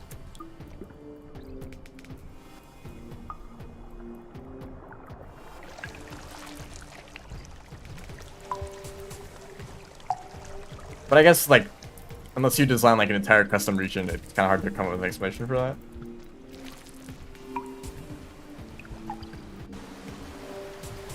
Yeah, and we can't forget the fruit. The scavengers, I don't know. I don't remember too much from my first playthroughs of the game because they were forever ago. And also, I didn't care about the game nearly as much as I do now. But I think I did befriend the scavengers.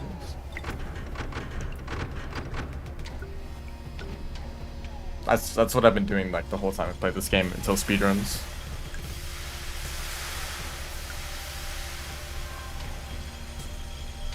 If I had the option, I do befriend the scavengers. It's just that when you're going fast, you don't have the time for that. And it's sometimes too risky to try to keep them alive. Because they might just ignore you, they might try to kill you. So if you kill them first, that's the only way you can guarantee that you'll be safe.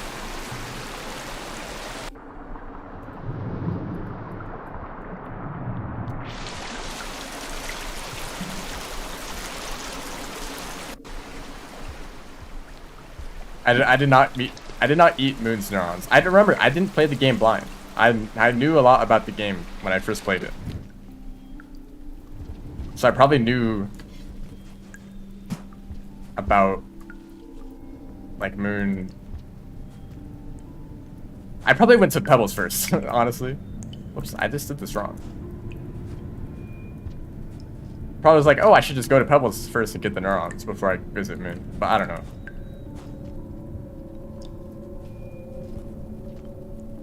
I stayed away from exterior, or from like the leg and underhang.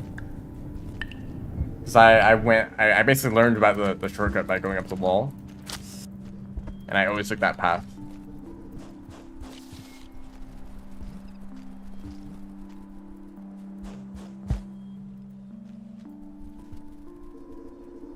I actually spent a lot of time just in the outskirts, trying to tame lizards. And it never worked. I never succeeded. Because you can't bring them, I mean, you can tame them, but you can't bring them back to a shelter.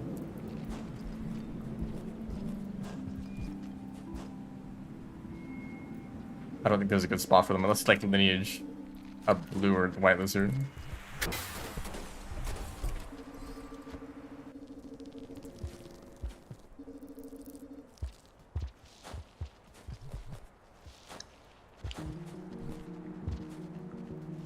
But yeah, I most of the time I just spent kind of like wandering around in like outskirts and industrial and garbage waste.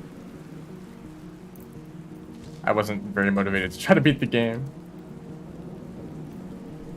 Most of my real experience with Rain World started like 2 years ago. Or from like, it was from like watching, what the heck? Watching streams of the game. Like I saw a lot of like Hunter like score runs. And like not really score, like more like casual playthroughs, but like trying to get points. So I probably watched the game more than I played it.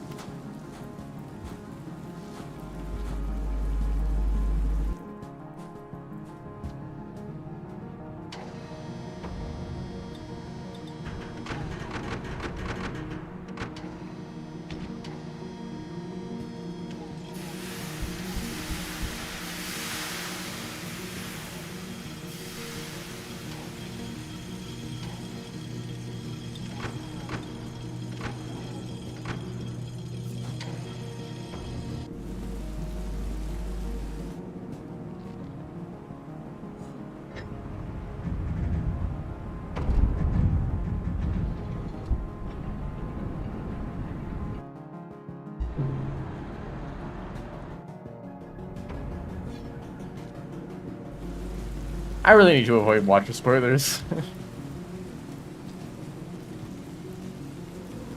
Man, I'm like partially excited for the watcher, but also like kind of ready to get disappointed.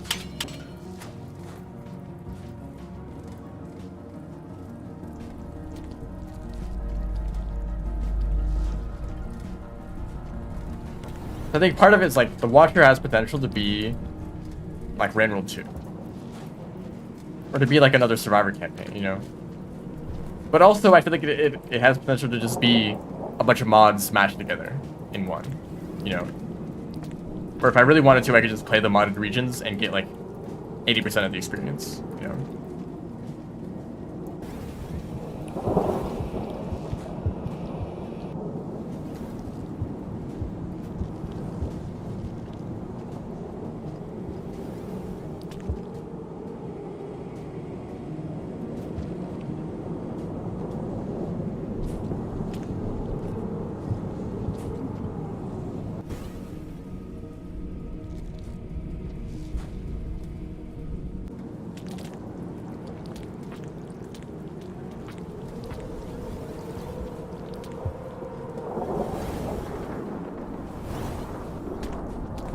Because every like little like teaser of the DLC so far, it's basically a screenshot from the modded version.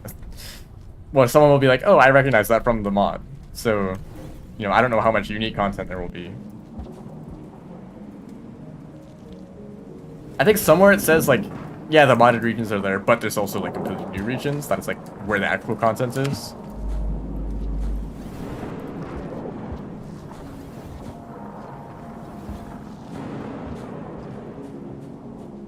Like maybe like the story, quote unquote, like story of the, like the intended path through the campaign goes to the new regions, but then like, just as an extra bonus, you can go and explore the modded regions on the outside, you know?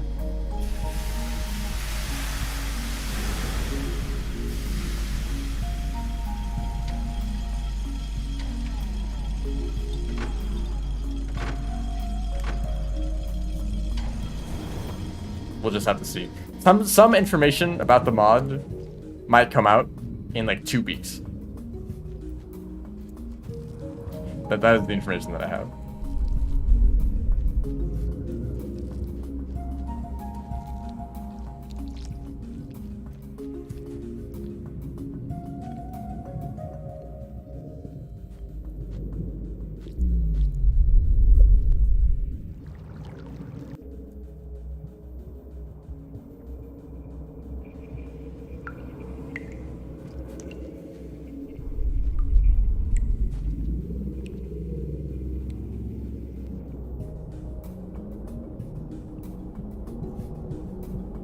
Yeah, I'm not a fan of this place either. But I learned how to get through it quickly, so it's not that bad.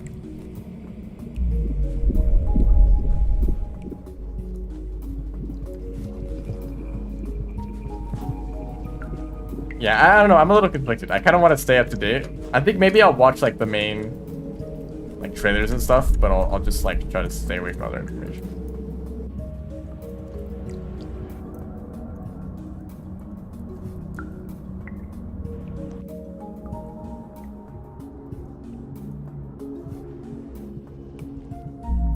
Although I'm probably going to hear from it from the stream anyway, so I don't know.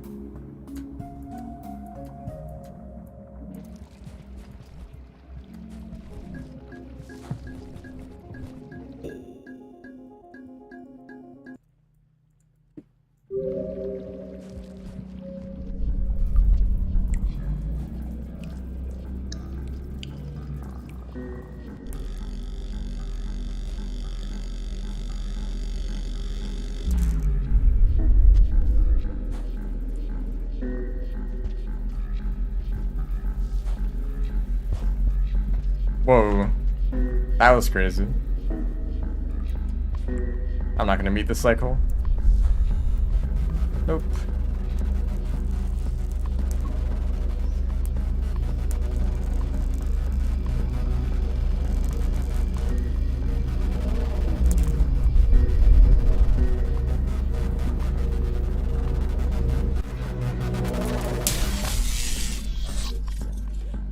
Will the water be strong? What does that mean? The rain?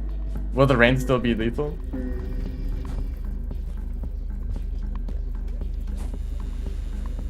I guess we don't know.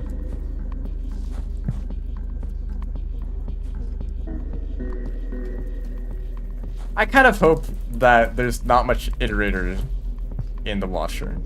Although it's like, the rot seems to be a big part of it, so I kind of doubt that.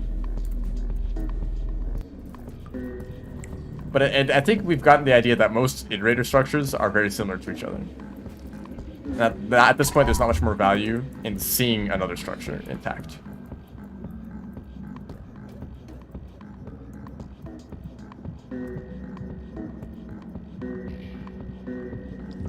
Yeah.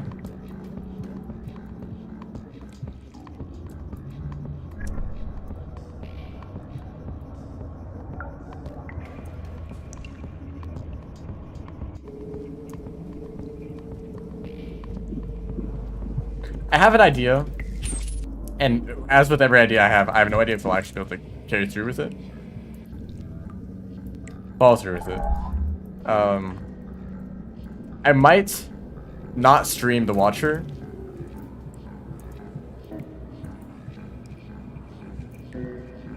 Okay, I'm not looking at the screen, by the way. Sorry. I might not stream the Watcher, but instead just record it, and then later upload the full like playthrough of the campaign.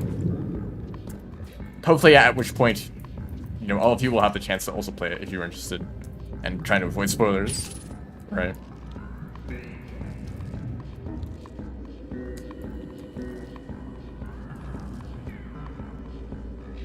And in the meantime, I may stream regular like speedruns or maybe other games.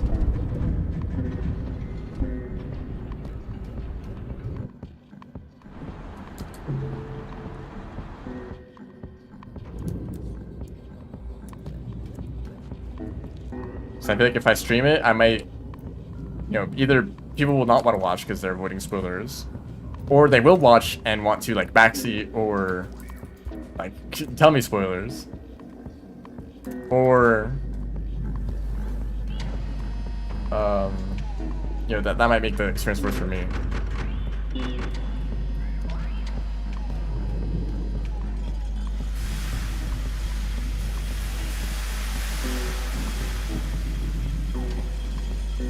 Turn off the chat.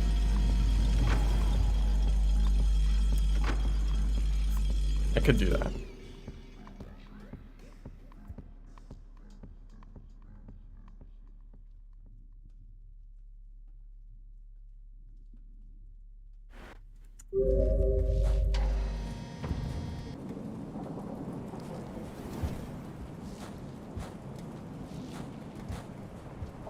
But that's not really a stream.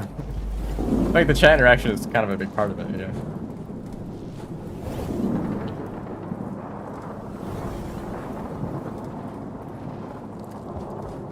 Yeah, people are gonna want to talk about it and, like, speculate about it. I mean, speculation can be spoilers.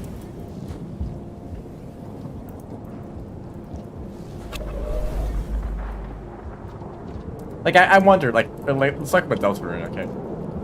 So far, the first 2 chapters of Deltarune have been released. And the next 3 will come out soon, I think. Is the next 3, like, in like, a batch? How did I do that? Really? I died here?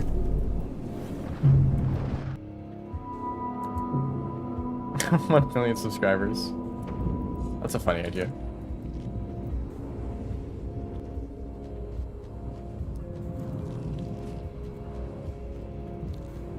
What was I just saying? Oh, I have some kind of problem, man. Oh yeah, Deltarune, right? So people obviously are excited about the later Deltarune chapters, and they're theorizing about it. And I have a feeling that some people who theorize too much will enjoy it less, potentially.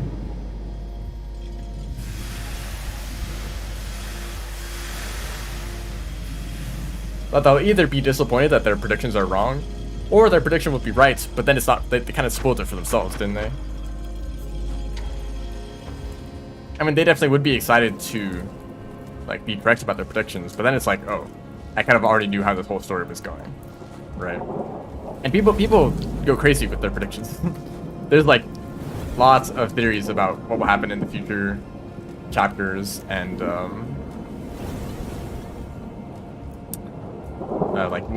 where will the dark worlds, are they called dark worlds? Where would they will be? What happens to the characters? You know. And people basically, some people have, like, the entire story, like, laid out in their mind of, like, everything that's going to happen for, like, all of the chapters. It's like, can't you just, like, wait, just play the game and just see what happens? And I also have a feeling that the developers may see these theories and not want to change their own story. Like, I wonder if that ever happens. Like, what if there's one theory that becomes especially popular, and the developer sees that and they're like, well, shoot, that kind of just predicts everything that's going to happen. Maybe we should change the story so that it doesn't do that. Has that ever happened? Or maybe the developers just would not be interested in that kind of content, you know? If you're spending so much time developing a game, would you want to hear even more people talk about the game? I feel like you would want to keep it kind of separate. Like, I play a lot of Rain World, but I don't watch much Rain World content anymore, because then it's kind of get burnt out, you know?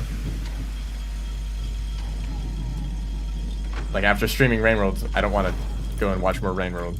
Because then just, like, everything is just Rain World at that point.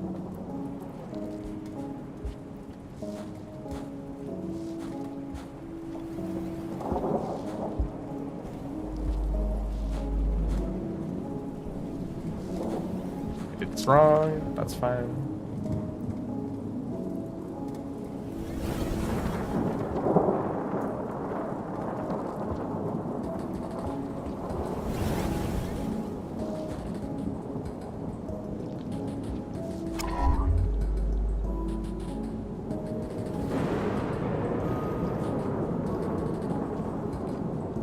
But also, it's kind of hard not to theorize, isn't it? Just wondering what's gonna happen. Yeah, I kind of knew that was gonna happen. I've seen people talk about the Watcher. So the modded regions, right? The modded regions that are going to be part of the DLC. People, I mean, those regions are connected to the base game world. Yeah, they have to be. But there's no way that if you were to add all of those regions plus downpour, they would all fit. Like, there's just not enough space for them. The world would be way too dense. Because a lot of modded regions are like, this region is the kind of a shortcut between these two regions, but you know, it's also worth checking out on its own. But if you were to add all of those in, there would just be so many connections across the map. Like Pipe Yard is kind of invalidated, you know. No one wants to go to Pipe Yard because there's already like enough connections in the world. You don't need more connections than that. And there's like not much of a reason to go there.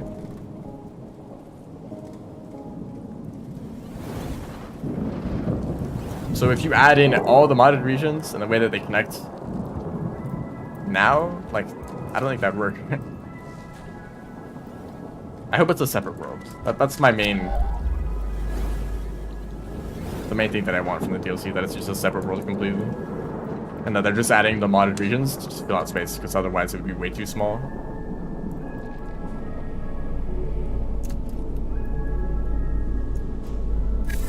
No, I suck at this now. Wait. Okay. Maybe I'll just restart. 5 cycles with the moon, no way. That sounds like something different.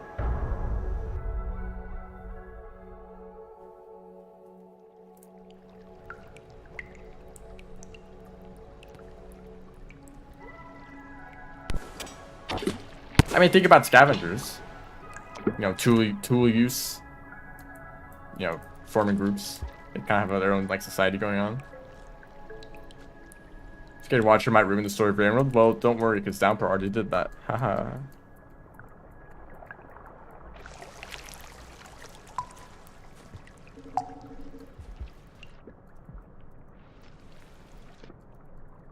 That kind of makes things messy, doesn't it? If you consider like Rainworld and Downpour to be different canons, where does the Watcher fit in? Will it expand on Downpour or will it expand on base game? Because if it expands on Downpour, you kind of just have to assume that that is the correct canon. What am I saying?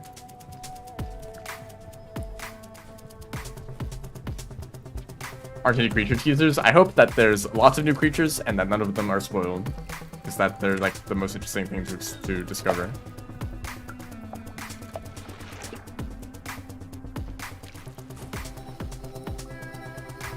Although maybe like a handful of them would be nice just to know that there are new creatures. I can see that.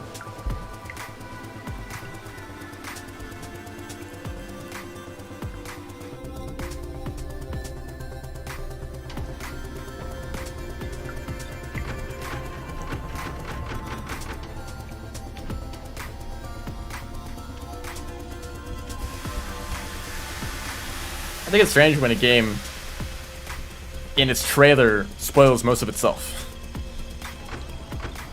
That just by watching a trailer, maybe it's supposed to be like really fast paced, so you can't actually really understand what's going on, but if you're like to pause and like slow down and try to observe every area carefully, you kind of end up just spoiling everything.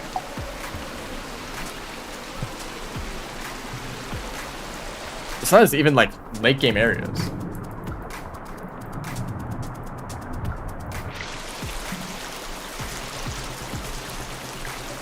Okay, I know I'm talking about Core Keeper again, but Core Keeper recently had its 1.0 release, and so I was like, oh, sure, I'll just play this. Why not? See what's been added, right? And I was trying to avoid spoilers. And then after playing through most of the game, I just ended up on the store page, and the trailer for the new update literally just has the new bosses. They're just there. It's like, oh, well, there they are. Okay. I guess that's not a surprise then.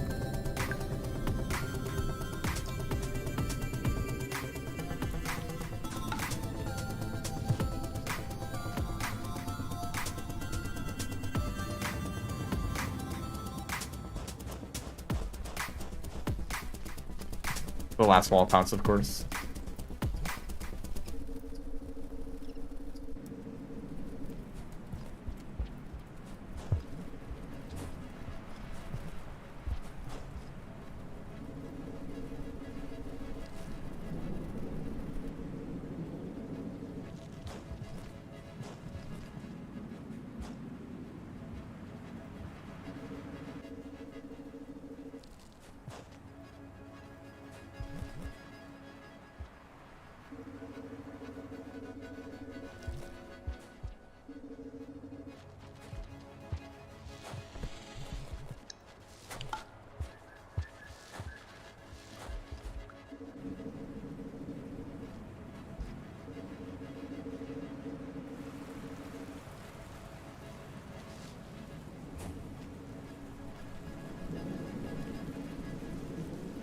I mean, we know that at least the downboard development team is very good at making rooms.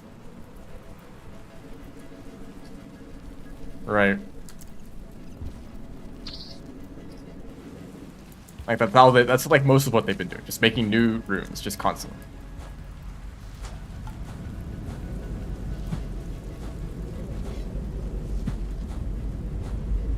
Which is kind of crazy to me considering what the level editor looks like. Like, it kind of is hard to understand anything that's going on.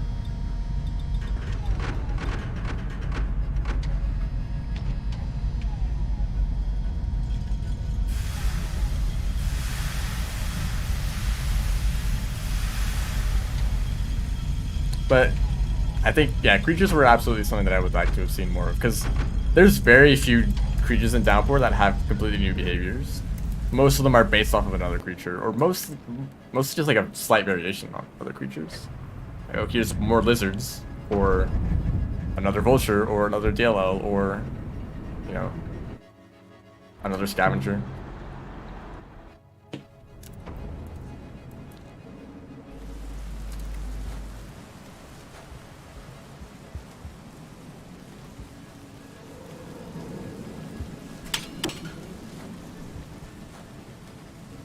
And pretty much all of them were just more predators. Yeah. More ways for creatures to kill you.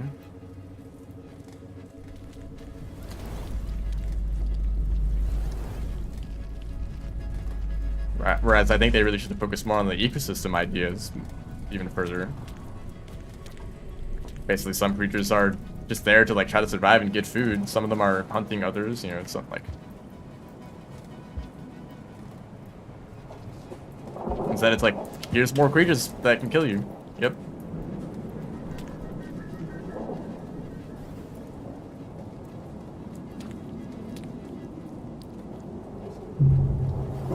Sorry, maybe you can tell I'm very distracted. Maybe I should, hold on, maybe I should just stop doing speedruns. I'm obviously not focusing very much on this. Maybe I should do like an expedition.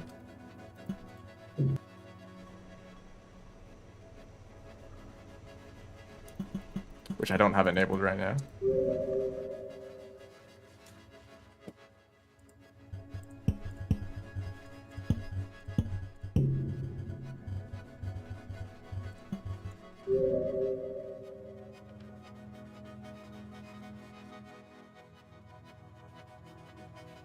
Yeah, I feel like that's something kind of strange about cicadas and jetfish. They get food, obviously. If food is presented to them, they will take it.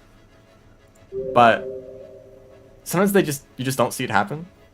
I mean, usually the cicadas are around batflies, so they have food to get. But it's like with jetfish, you know. If you put a jetfish in a room with a bunch of blue fruits, they will eat all of the fruits. But if they're in a room with no fruits, they just don't eat anything.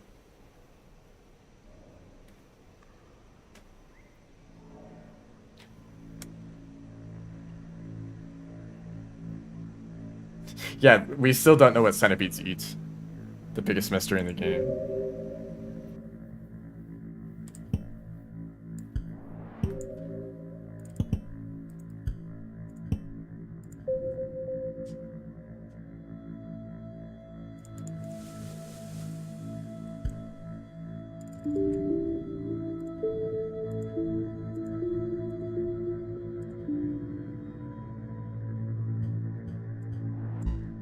Ah, whatever.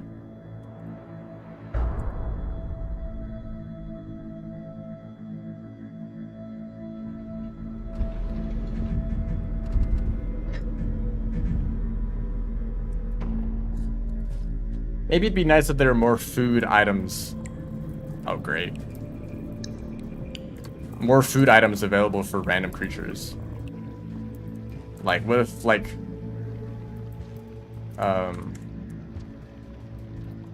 What about, like, the background bugs, or... like, moss, or, like, random plants and stuff, you know? And not just, like, the same, like, fruits and... like, other, like, items that Slughead can eat, yeah. Because for, like, some smaller creatures, we just kind of assume that they're doing something to eat that we can't really see. Like grapple worms, like, who knows how grapple worms eat? I think a good theory is that they kind of pick up, like dust and, like, little bits of, like, stuff from, like, their tongues being sticky. Like, just can't see that. But like, what other creatures are there? Lantern mice? What do we see lantern mice eat? Nothing.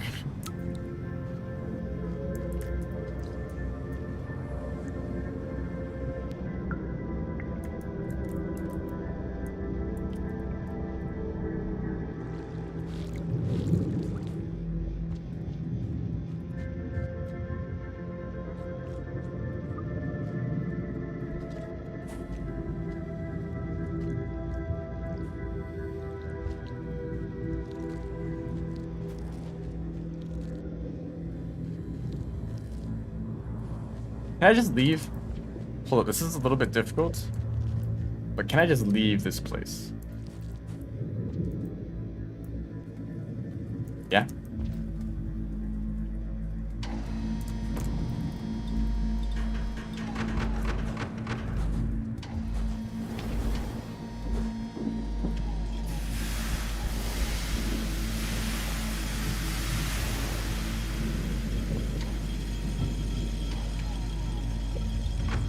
Maybe they eat mushrooms.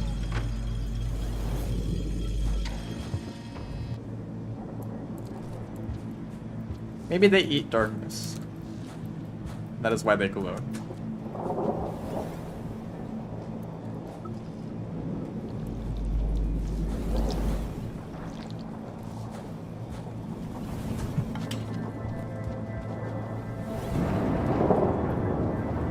They eat the souls of the players trapped in shade.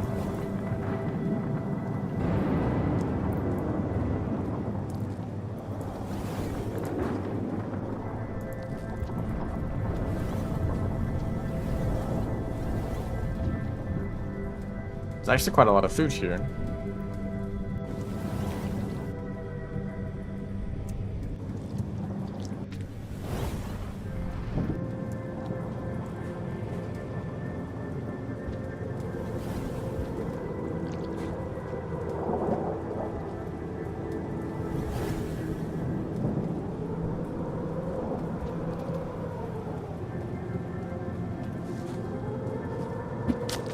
Sorry about that. Turns all creatures into cicadas. There are definitely mods like that, right? I turn like all creatures into something. Actually, I'm not sure. Oh right, how do you get past this? I forgot. This is like a one-way somehow. Maybe if I do like that, but a little bit better. Why would you want them to all be cicadas? Yeah, there we go. That's super possible. I feel like I've been in this exact situation before, but I don't know if I did that.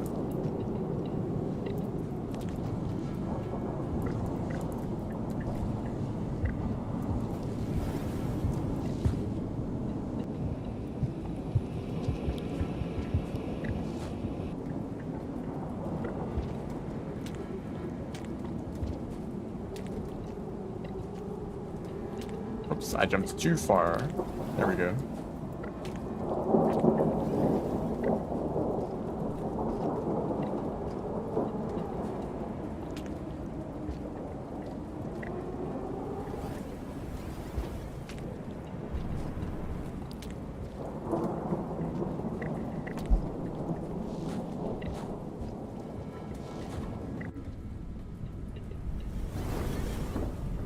Oh yeah, Stray, the opening of Stray is literally the same.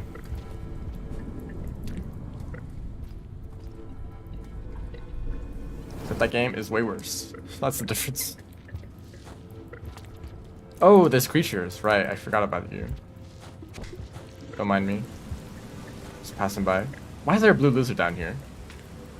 Maybe they spawn like in this little area that you totally skip over in the speedrun. Also, I don't want you anymore. Get a little backflip.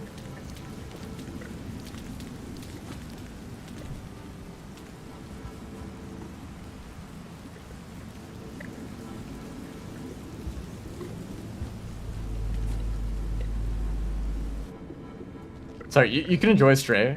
It's a good game. It's fine. It's totally fine.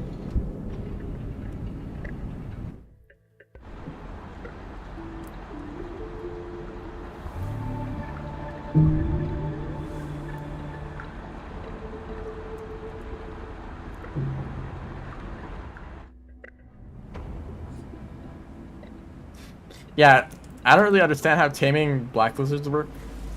They can't see you. They just have to trust that it's the same creature feeding them constantly. I guess they can, like, hear that it's a slug cat. Maybe.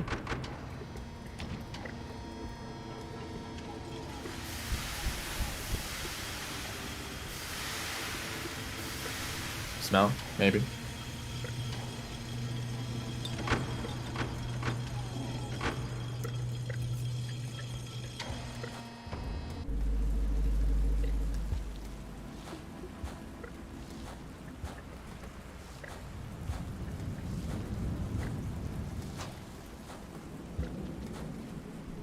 I just kind of assume that smell doesn't exist in Rain World because it would be hard to communicate how creatures detect you with smell. Wow, I just got outplayed. Good job. Like, a creature can either see you or they can hear you. Otherwise, you know, you don't know. Actually, no, they can. Some creatures feel for you. Yeah.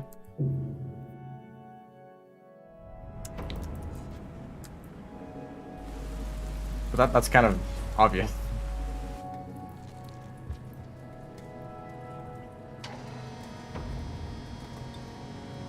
The warden in Minecraft can smell you. I know that's true. And you can hear it.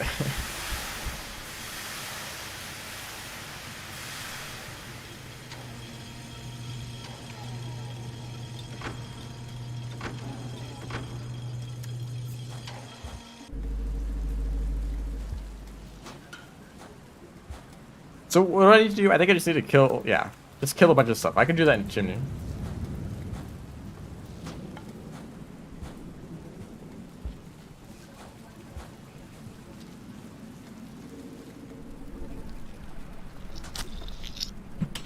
Oh, come on.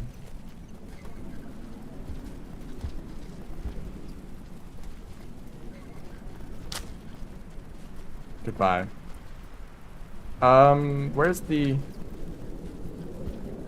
Where's rocks? I'm out of rocks. Grenaded soul? I guess that's the meta, right? For score. But I don't wanna initiate a war. Oh, I thought that's a white lizard coming up.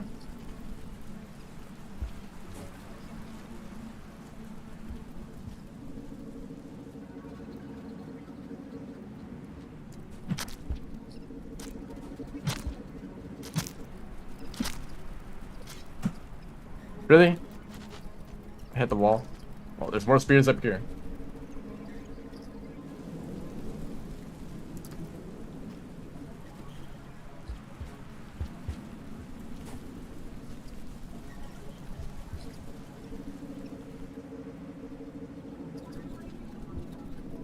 Actually, no. I want to go the other direction. Bats, I think it's just that bats count up, or they have 0 score. So there, but it still like registers that you killed something. So it's like, oh, congratulations, you got nothing. You know. I thought that was an explosive spear, but it's just a spear and a. Oh, so that's funny. Are you still alive?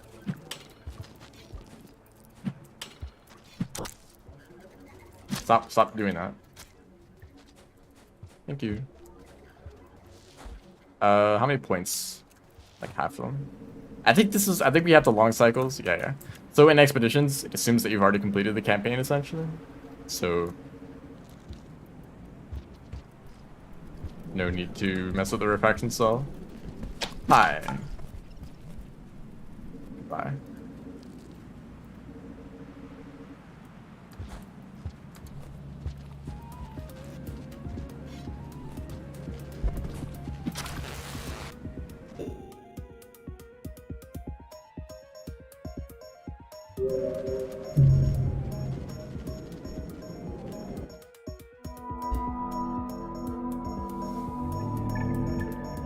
Yippee. I need to not die.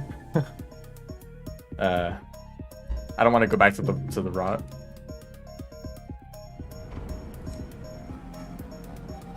There's a popcorn plant. I'll eat the popcorn plant and just shelter.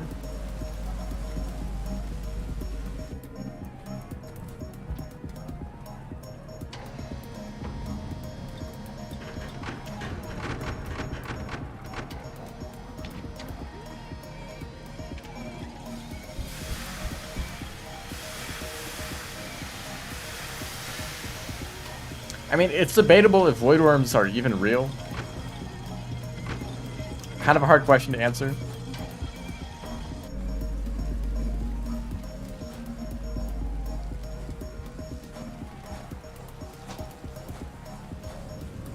Oh boy, no spears at all. Thank you.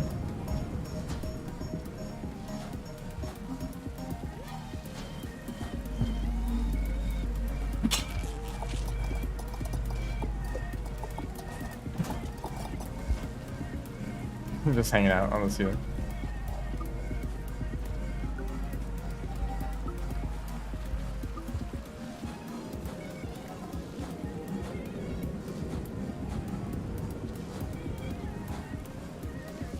Could a void worm tank gourmand falling at terminal velocity?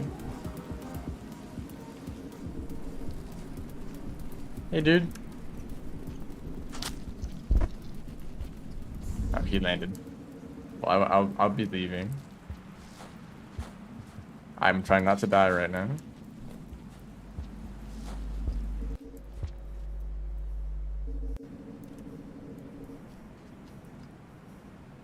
Yeah, because there's the possibility that entering the top of the void sea dissolves you instantly.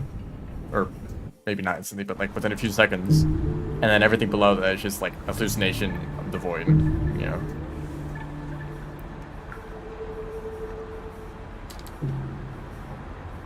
But you can leave, technically. I mean, I've literally shown that it's possible.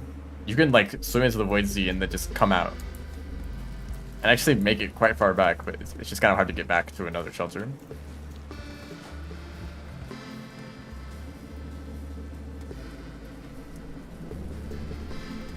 I don't think it would have been too hard for them to just make it a one-way barrier. Just make it so that the screen doesn't transition up and it places like an invisible wall or something. That wouldn't be too strange if you like already entered the void sea, right?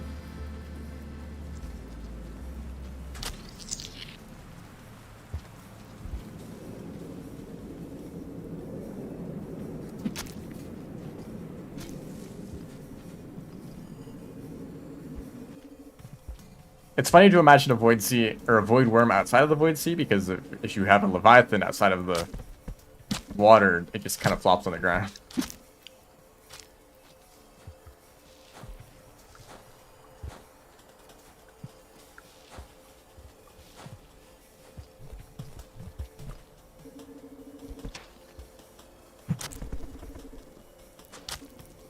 Do I get kill credit for that? I do. Thank you, centipedes.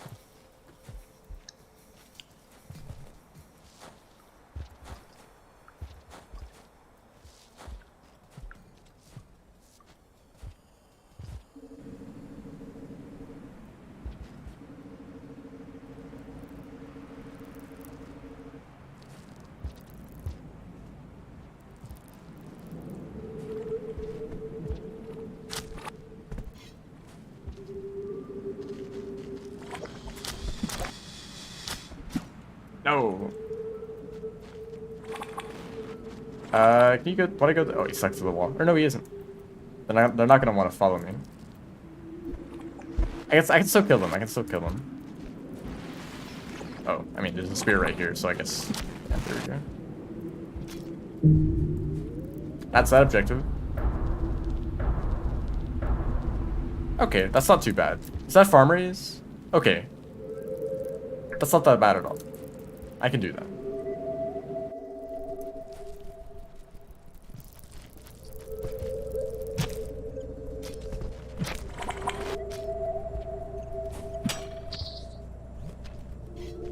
I might actually need to get food. So maybe I shouldn't be ignoring the bat flies. Oh, hello. But also, I kind of don't want to be in chimney. I feel like it's not the best place for me.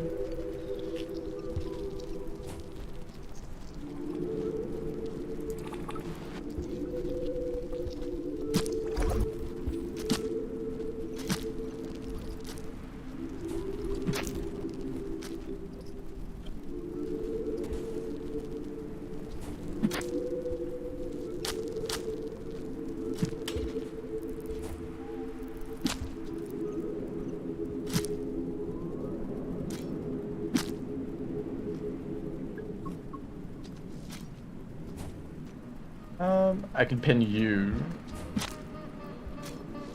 I guess I could try to find just a cyan.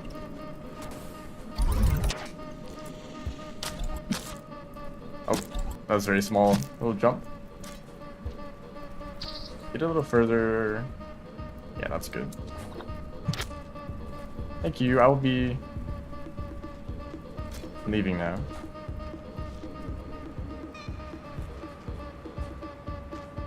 Gotta get to outskirts. That's the goal.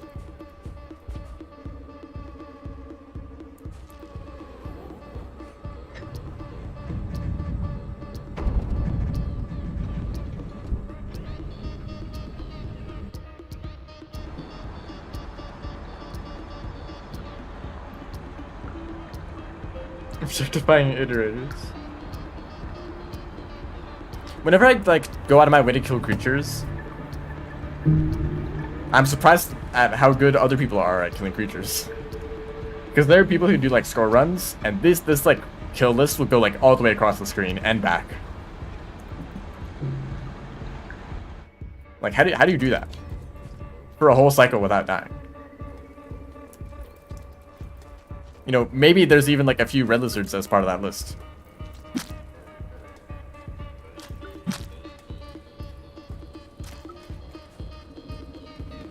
I don't understand those players. Ooh, orange lizard. He likes to be part of my club of lizards who have died through Riv. Oh, you can be food for the vulture. I saw that vulture was thinking about going after me instead of the lizard. Yeah, I know that there's double spawns, but that just makes it more difficult. Yeah, more creatures to face at the same time. So yeah, that gives you more creatures to kill, and I guess if you have a mask, then most lizards are pretty easy.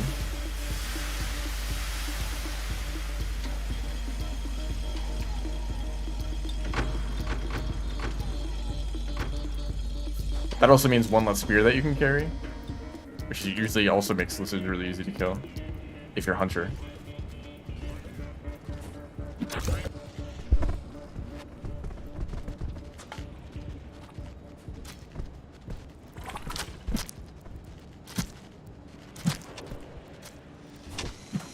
Oh, come on.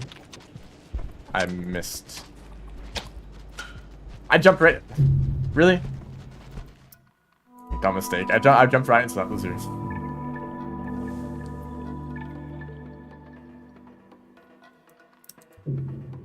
What's a train lizard? I don't think there's a lizard called a train lizard. I don't think that's a real thing. Sounds kind of made up and stupid.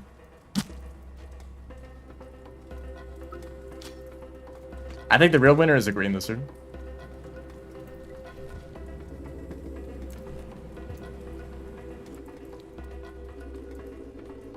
Oh, not enough karma. Okay.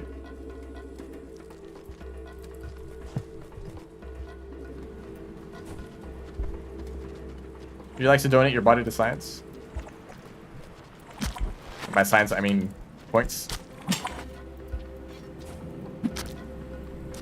Thank you. Oh, that actually counted as a pin.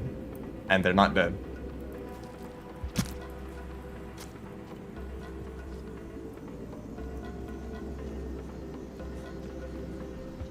The E-Not run will not happen.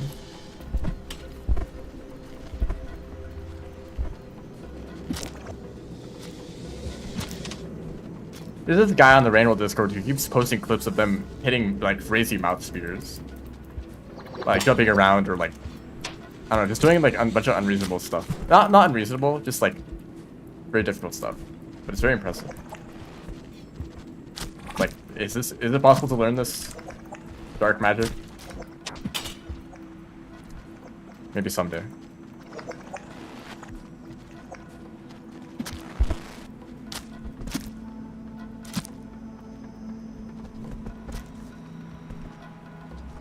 Marvel cheer clips. Is that a good thing or a bad thing? That kind of sounds like a bad thing to me. Oh, okay, yeah, sure. Go that way. I guess that's all I want to do. I need food. There's some fruits. I don't want to go that way. There's some fruit in here. Maybe. Actually, not confident.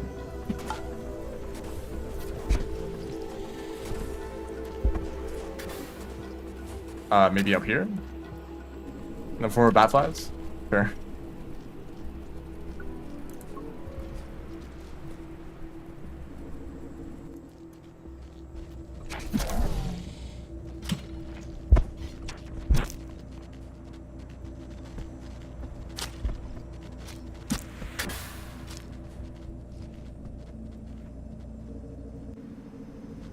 Yeah, I think we're done here. Revisit the mass murder.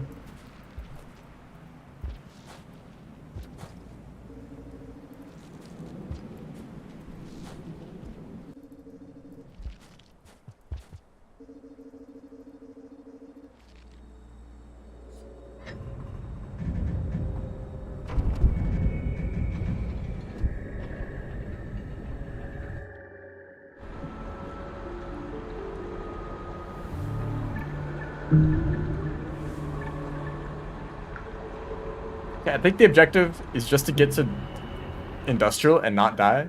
I think that's a nice goal to have. Oh, Vista Point is sub-training. I realize that that's actually kind of annoying because I don't know where that is. I may need to go... Actually, I don't know. Where would a Vista Point be? I guess I'll just check everywhere. It's a pretty linear region, right? So you just kind of go in a straight line and eventually I'll come across it, hopefully. Hello. Welcome to the stream. This isn't a speedrun anymore, but hopefully I'm still fast.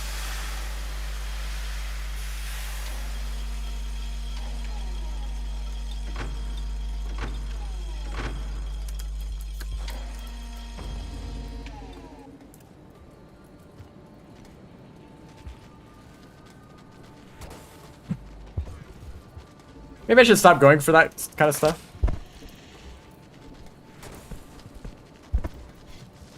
Yeah, the priority is to survive, not to hit trick shots. Yeah, I was aiming for the batfly, actually, if I'm not contradicting myself.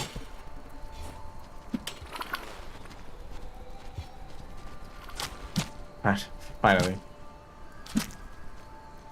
Yeah, I mean, it would count subterranean, but is there a Vista Point in subterranean? I feel like there wouldn't be. Oh, you're caramel.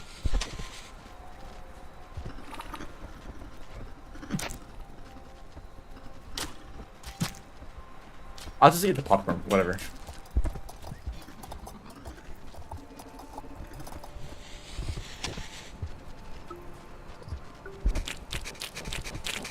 Oh, thank you, thank you.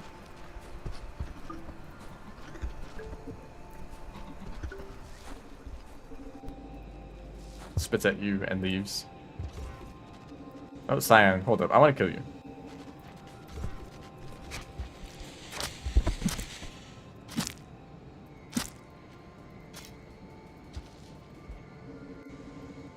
I think Slug Cat or Spearmaster is the best Slug Cat. Well, considering banning you.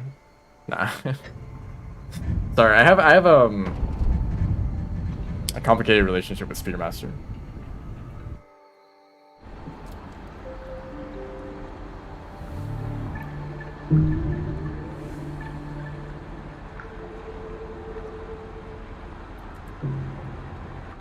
And by that I mean I kind of don't like them.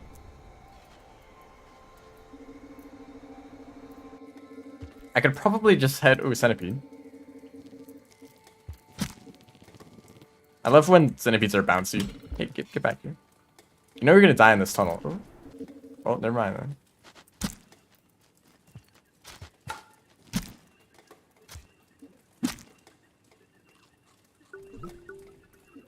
I kind of feel like even playing the Spearmaster regularly is kind of annoying. I don't know, maybe it's kind of transferred over. Like my experience with the campaign has kind of made me feel worse about Spearmaster at all times, but I think Hunter is better. You know, if I'm playing Spearmaster. Excuse me. I think if I'm playing Spearmaster, I feel like I'd just rather be playing Hunter. Yeah, I think Riv is probably my favorite. Actually, oh, that's a big one. But that's also an eel. I'm not very comfortable with underwater combat. Can I do this? I want to try to see if I can do this. It'd be fun.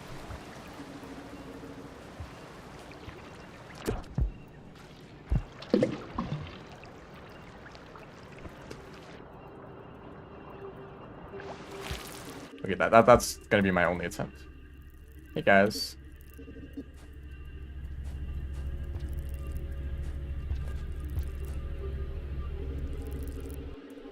I don't feel like these are good rooms to fight the centipede in.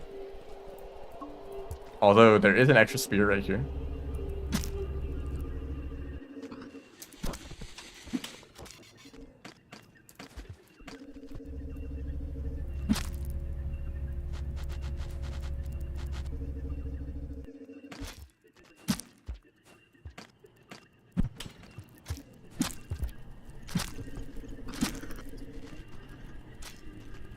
Okay. Make sure that you... Actually, never mind. I don't need to give any advice right now. Don't be stupid.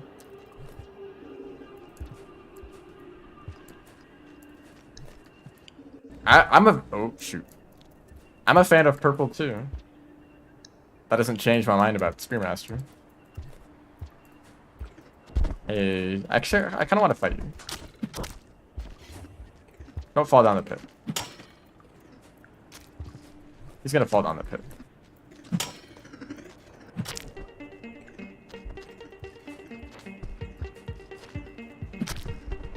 Actually, took a while.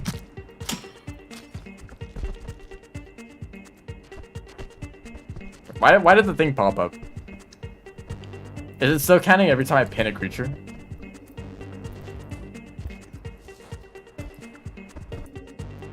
Oh, their den is over here, I believe.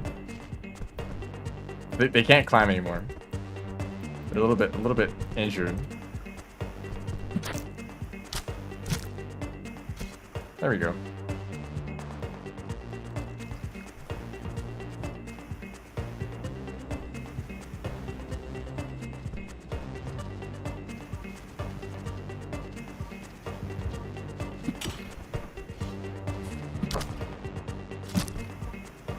But can Spearmaster do that? I didn't think so.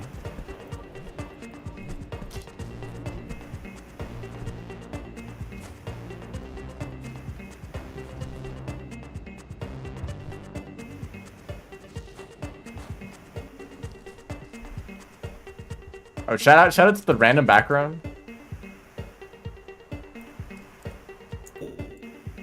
These like chains that just go out into empty space.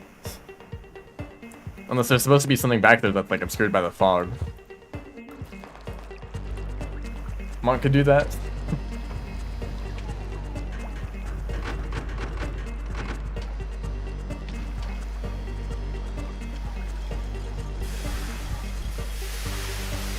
New story route? No way. Yeah, this is a new route, definitely. That's what this is. Just finish your stream? No?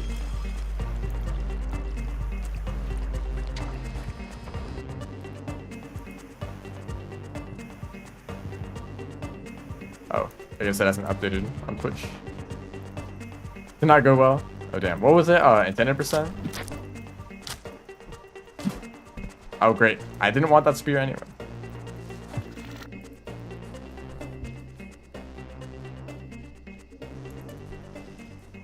Sure that it will work out eventually. How's the progress on the lap mod going? Or any like updates on that? Vulture, hold up. Do I care about a vulture? Kind of.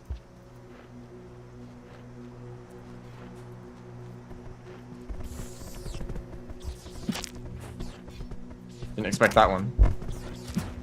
Oh shoot. Now he's angry. New dragon skip, by the way. My favorite strategy.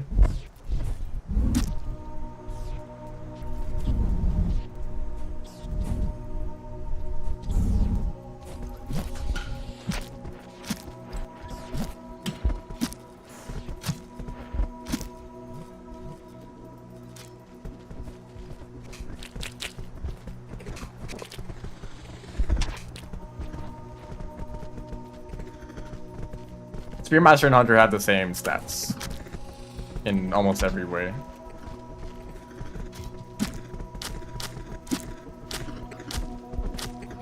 Damn.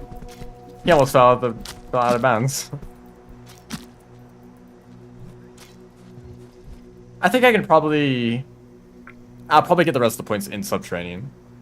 I can probably go to farm at this point, but I need to shelter again. Yeah. Spearmaster is lighter, but it does not affect movement at all. In most cases, unless you're interacting with another creature like a cicada. He began distorting reality.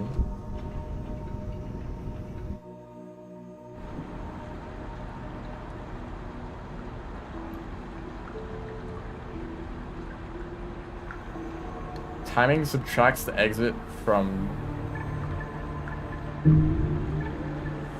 the next exit? What? Okay, well...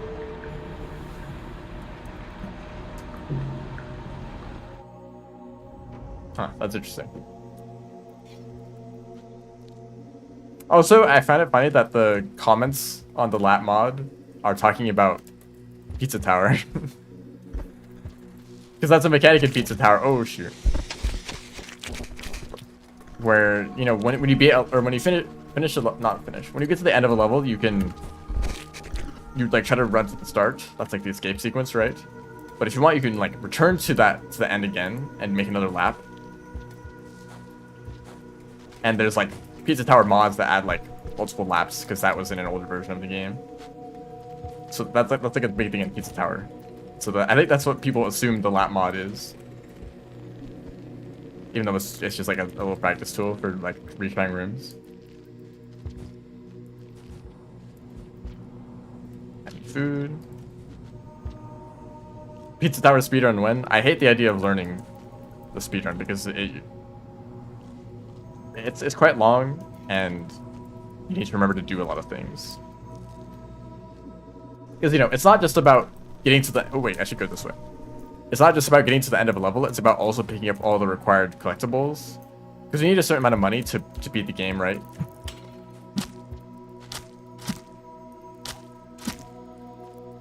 So it just has a little bit more, like, memorization of, like, where the, like, collectibles are.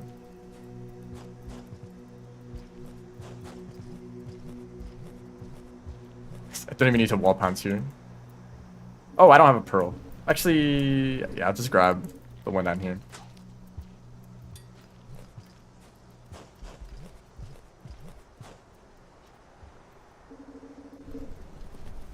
That's nice. I might mess around with that a bit more. Although I don't really know what I'll do. Maybe for Riv, I could test out some stuff for Riv.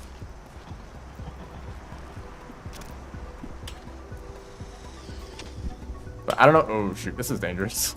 I don't know how much I care about optimizing other categories that aren't particularly active.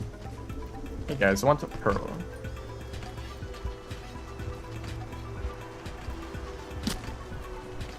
We're friends now.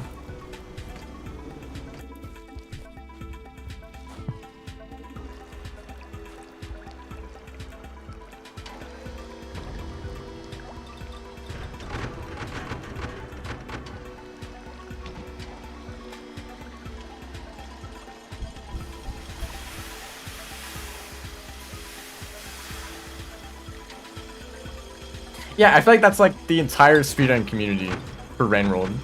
Like, I feel like the strategy is better, or I know the strategy, or I know that there's another strategy that's faster, but I just don't want to do it. I feel like that's somewhat common. Do I need to activate the echo? I think I need to do that still.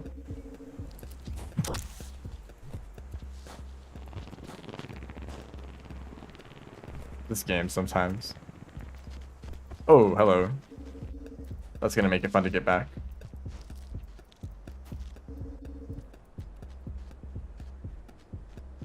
Yeah, it's fun to think of an idea of like what an ideal run would look like, but also it's hard to like, what about RNG, or what about like potential cycles, like with in Riv's story, the gravity cycle that changes back and forth. What about like rocks, you know, like rocks and spears randomly being around. RNG in my rain world, I know it's hard to think about, but it's real. It's a real thing.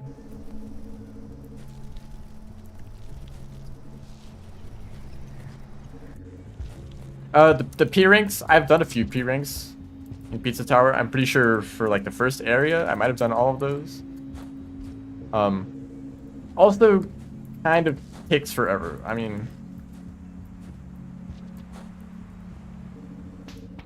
the process of learning how to do it takes like a very long time, and I can't really imagine it'd be fun to do that for every single level in the game. Oh, okay, fine. I'll just eat the popcorn. Or another bat fly.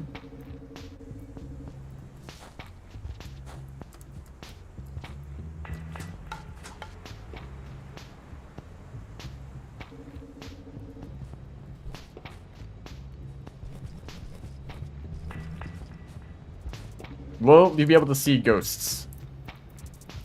Or will you be able to record ghosts so that you can compare visually like different movements through a room?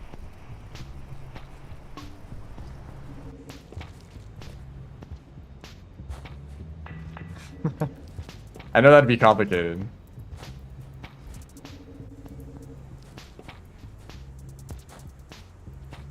Yeah.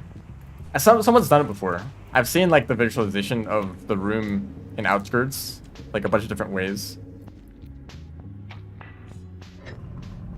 Yeah, I've actually thought a lot about cheating in Rainworld. Not that I do it, but like how would you find out that someone is doing it, right?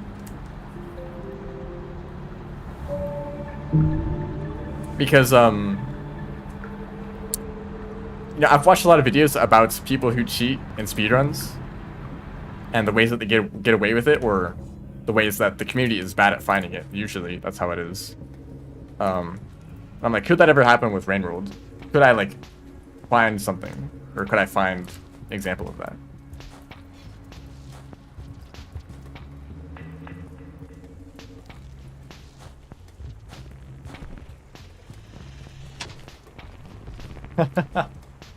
Thank you for that.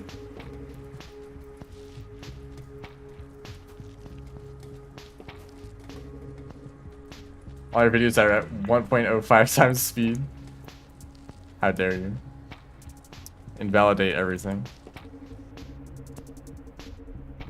But because I feel like as a speedrunner myself, I would have, you know, some decent level of knowledge about speedrunning. Usually it's the players who are the best at the game who know how to cheat, right?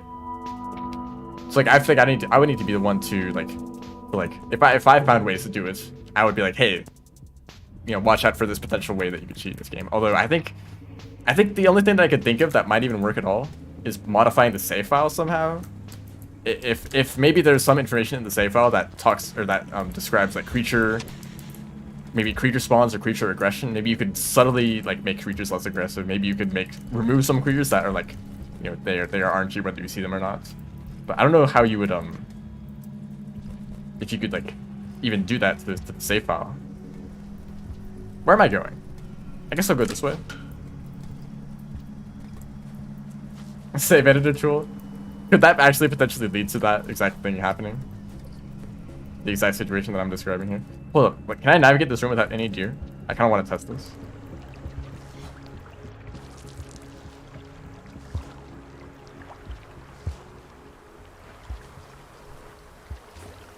Uh oh. Okay, well, not if I do that immediately. So imagine starting a run, but then you.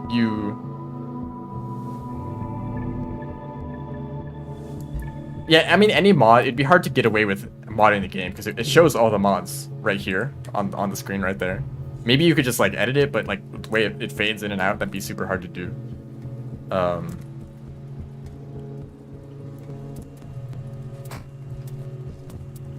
Also, the timer being on screen and the cycle, like the cycle, any like amount of splicing would be super hard to do because the like cycle. The cycle timer in the bottom right, bottom left, it shows up every like set interval. I forget what time it is, what how often it does that, but that happens consistently. So you would need to line that up before.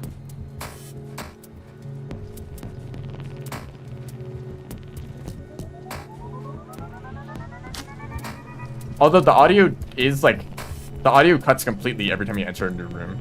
Usually the ambient sounds are like completely different, so it'd be easy to like splice a new like clip of a room together. It's just like all the other stuff that would have to line up as well. That would be difficult.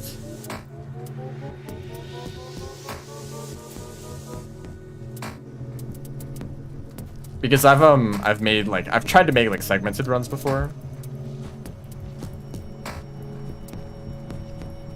So it kind of looks natural going from room to room.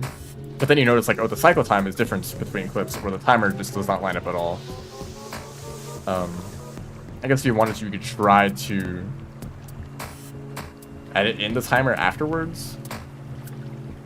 Which, you know, there may be some quirks with like the way the frame rate works and like which like, you know, sometimes the like certain numbers on the timer just aren't possible to show up because of the frame rate. That's been a thing in some games.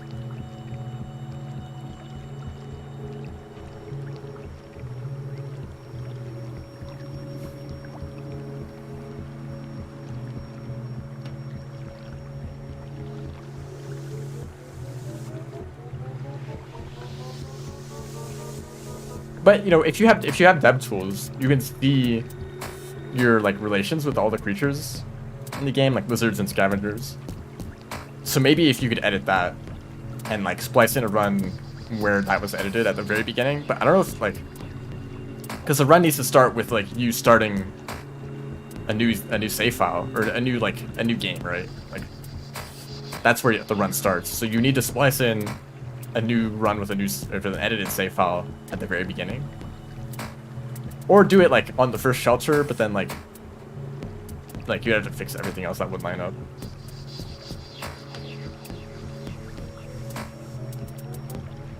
I think in general it's something that this game doesn't really need to worry about. This is getting suspicious. I know too much.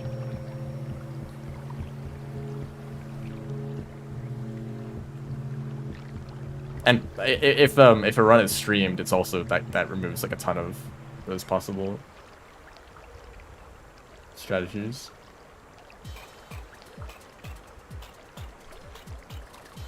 But actually, sorry to say this is kind of like negative. A lot of communities where someone gets away with cheating for a long time, it's because they are a trusted member of the community, and people don't think about checking them because they just seem like they're like a chill person who wouldn't do that, you know. Finally a deer.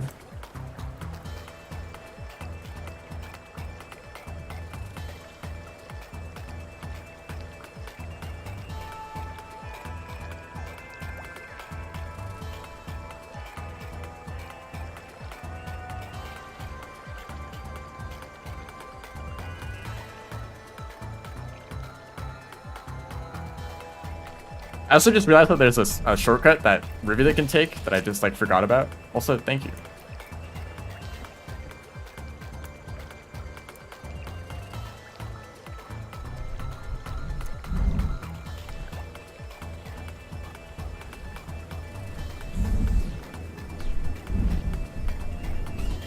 RNG. Just hug the deer. The vulture can't get you. I think. Maybe. Yes, the vulture did just bite the deer.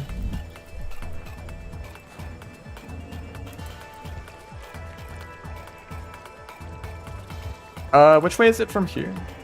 It's this path.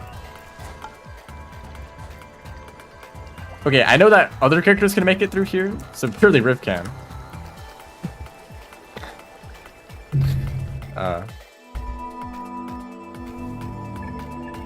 I've done that before, by the way. I remember I tested this route with Pilgrimage. A route that ended up being slower in the end, so I did practice it. Let's just take the intended route for Riv. Also, did I get the echo? I did.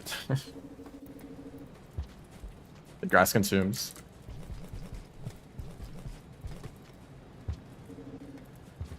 Like, okay, let's say that you want to cheat. You wanted to get like a world record time. What would you do to make the game easier? Genuine question. That like wouldn't be obvious, right? Like obviously creatures are a big part of runs. And RNG is a big part of runs. So let's say, okay, I want to remove a lot of the creature RNG. How do you get rid of creatures that wouldn't be noticeable? I guess there are some creatures in the game that you only have a chance of seeing, right? They may wander into your path, or they may wander away. So I guess if you remove that creature, you wouldn't be able to tell that the creature was missing.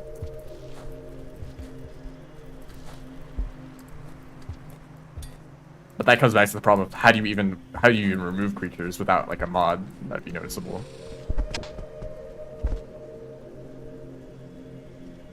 Make pink lizards unable to flip before you can take the spear out. Am I dropping frames? I am. Yippee. I think it's not completely frozen. It still says there's some information. Dude. Please leave.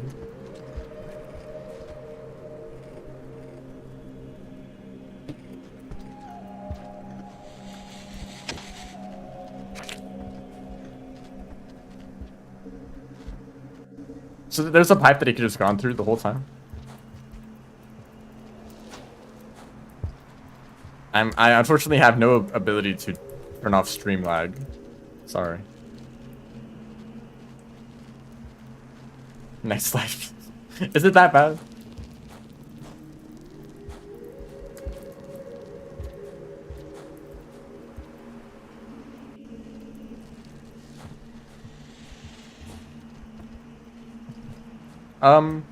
Yeah, this way.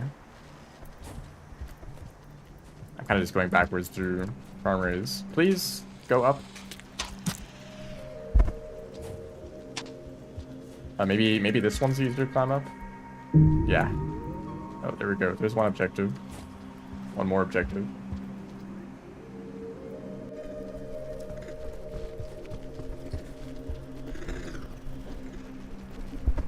Five FPS. Okay, stream, can you please work? Is my internet the problem? Nope, it looks fine.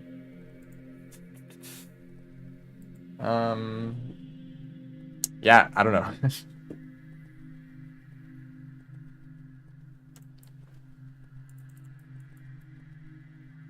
I wish OBS just had some pop-up where it's like, because of this problem, we are unable to maintain a high frame rate. It's like, oh, cool, let me go fix that problem. Or like find some compromise. Instead it just drops frames and it's like, well, yep.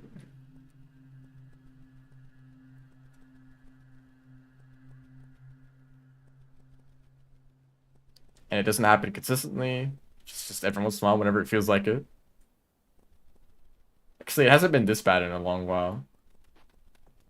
Hey, see ya. Thanks for stopping by. Good luck with future speedruns.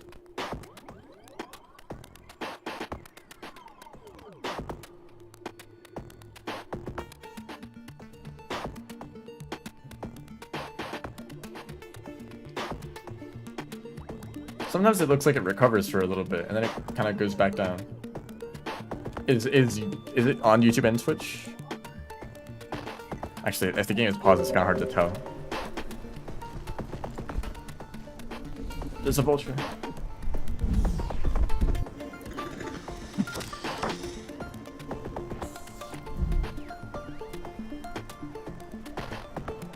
It actually, I think it's fine now, right? Are we good?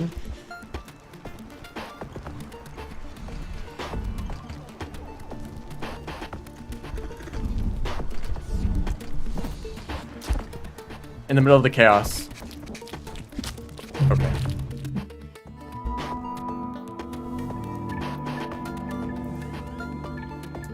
Hold up, I have access. No, I don't. Do I have a pearl? I should have checked that in advance. I do have a pearl. I'm playing very well right now. Professional Rainworld player over here.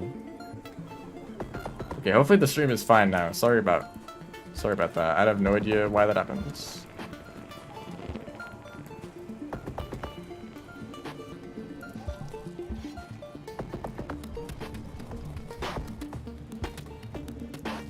And whenever you look for like, you know, look for like potential problems, like why is OBS dropping frames? It's always like, you know, here's like a laundry list of things that like settings that you would change, and one of them might fix it, maybe. But I feel like that's like, if you're consistently dropping frames, okay, that makes sense. You have some sort of problem, and maybe you can adjust the settings to make it better. But if it's like, if the stream is totally fine 99% of the time, but 1% of the time it completely falls apart, like how do you figure that out? Sometimes my internet does go out, but usually it's like, I guess that could be it. You know, actually, that's probably a much more reasonable explanation. Because sometimes my internet does just kind of suck every once in a while.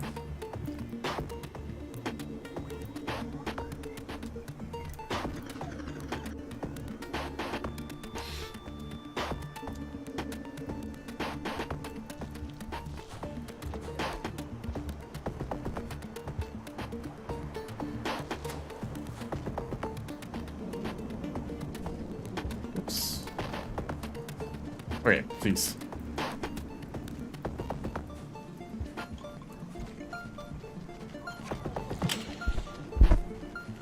This ceiling, by the way, I'm pretty sure it's fake. Yeah, fake ceiling.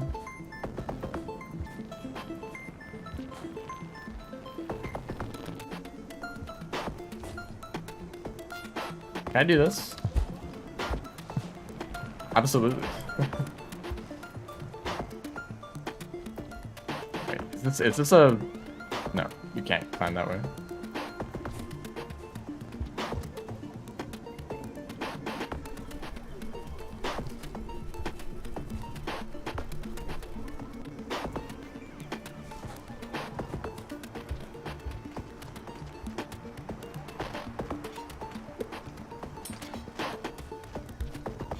What if the scavengers mind that the pearl is from my stomach?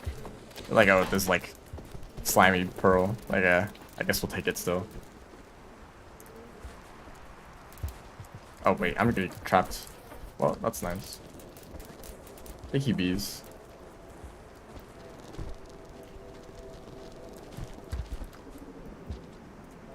Hey, see ya. Thanks for stopping by.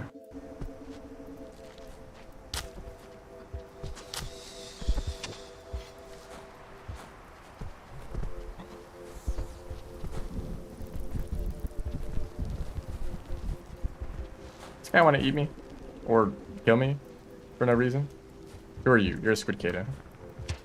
You're a lizard.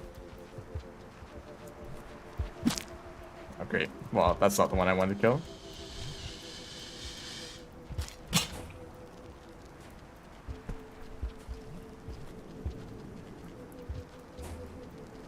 Can you move anywhere else? Thank you.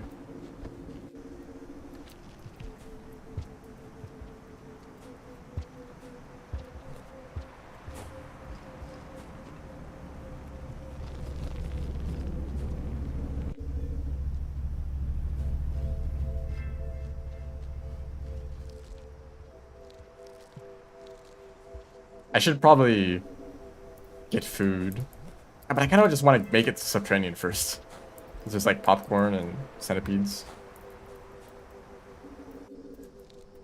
And the swim, actually, I can make it there. Safely. I'm confident.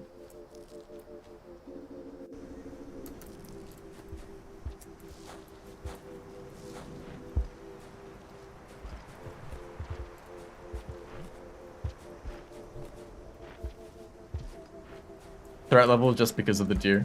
No. Let's forget this guy.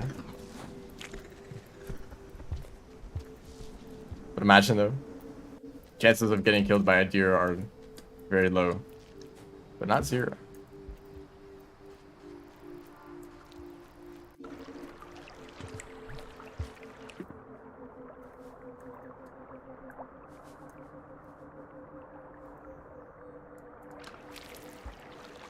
No, this isn't overconfidence.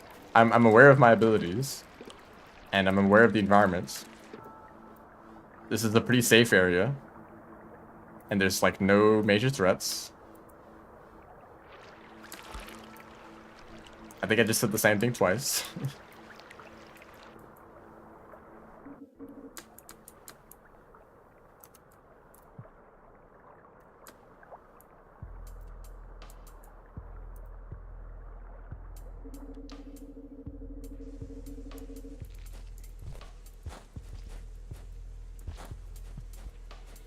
Why does this? Hold up, is this a bug? Have I not noticed this before? The background looks like it's like underwater. Yeah, it's got those like patterns on the walls. Is that always there?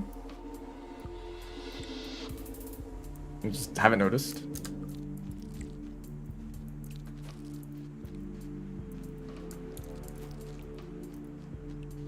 This got killed by a green centipede. I mean, I just have not seen a dangerous creature at all. Okay, here's a wormgrass, I guess.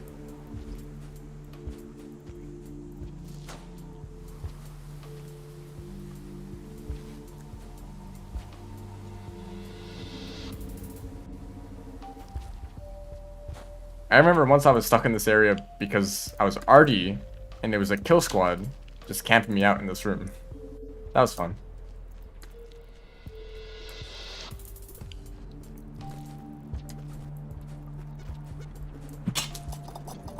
Yeah, because for whatever reason, those two rooms are the same room. Like, even though they probably should have just been separate rooms, because that's exactly what it looks like. But it's a regular pipe that connects them to the two of them. And so I guess it just considers both of them to be, like, water rooms. Strange way to do it.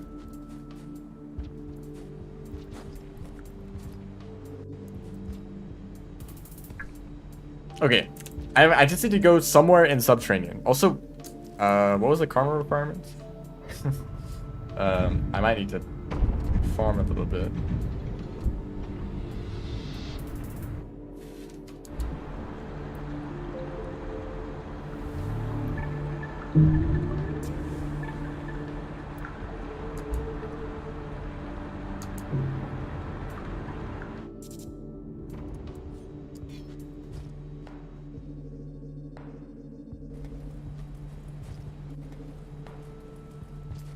Or I could just not starve at all.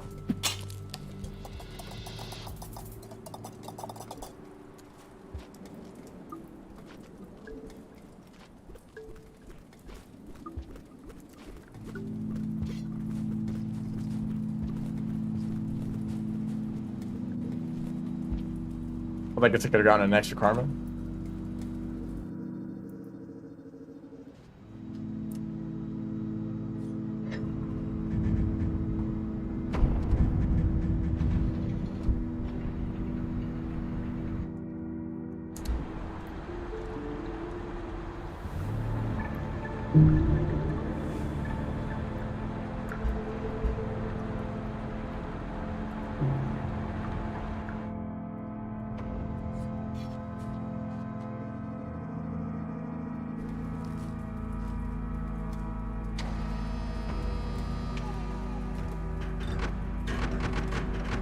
There's also a room, actually I think there's a few rooms like this in Downpour.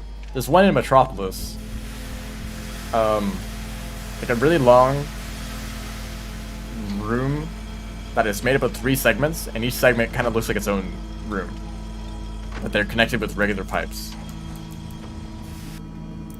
And it just seems like a really strange... It's actually, I'm gonna shelter here. I totally can. I don't know if base game ever does that though. Where there's two screens that look like they're separate rooms, but they're actually the same room. Connected by a regular pipe.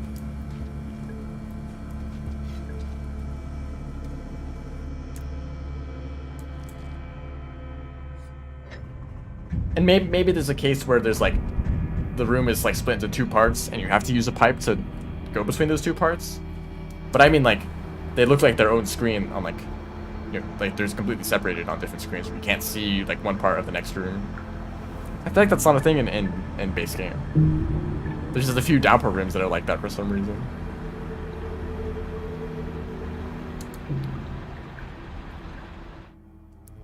I guess if you want more of the room to be realized at the same time. But I think you wouldn't want that for performance reasons. If anything, you want there to be more smaller rooms. I don't know where the Vista Point is. Let's just run across the whole region, and maybe I'll find it.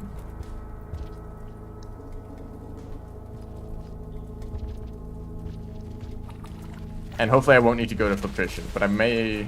Well, I'm just thinking, like, would there be a Vista Point in filtration? I don't think there would be. Would there be one at the depths? I don't think it counts the depths.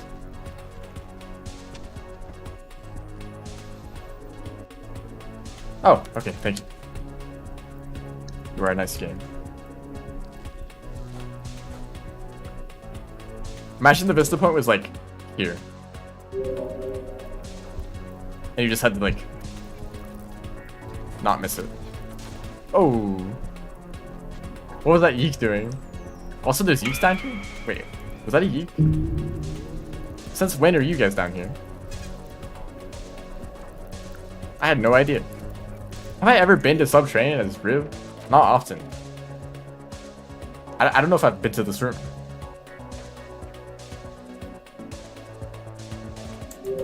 That, like, yeek jump scare. Anyway, let's just go to the shelter.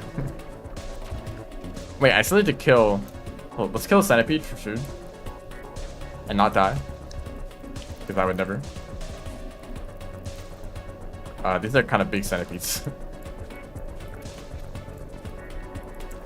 I can just go to the shelter. There's like food by the shelter. That's a red centipede, by the way.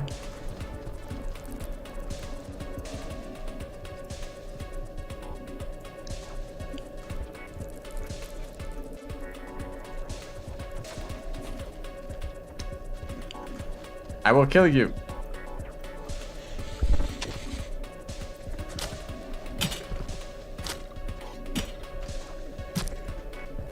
Whoops. I'm actually kind of surprised I didn't die, but I didn't kill them. Like I promised. Okay, they're dead now.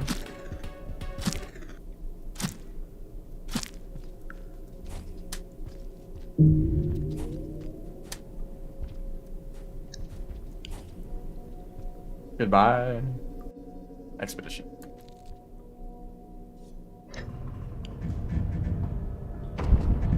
Nice timing on the music. They were a real threat, I guess.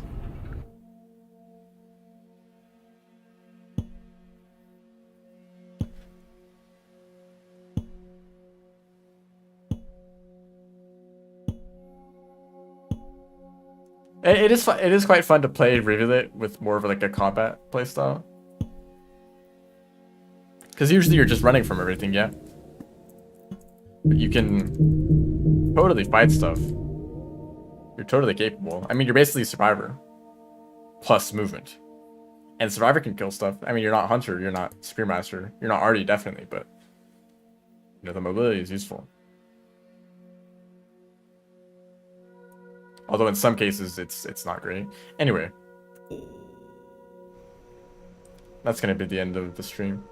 I'm not sure what to do for future Rainworld streams. And that's probably been true for the past, like, few months.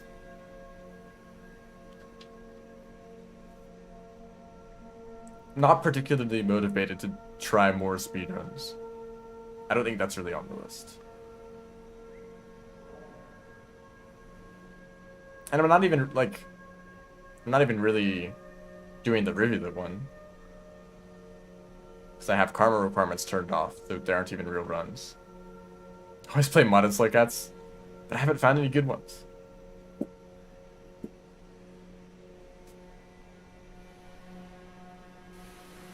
I actually have not even been looking for them. I want to try some stuff in Lethal Company.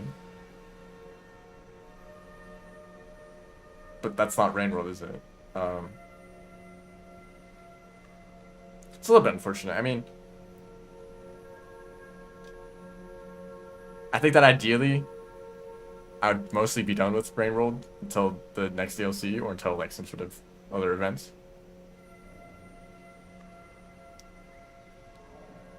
But any other game that I stream gets less viewers, and it's not that I care about having lots of viewers. It's mostly that the stream kind of is just less interesting if there's not as many people talking in the chat.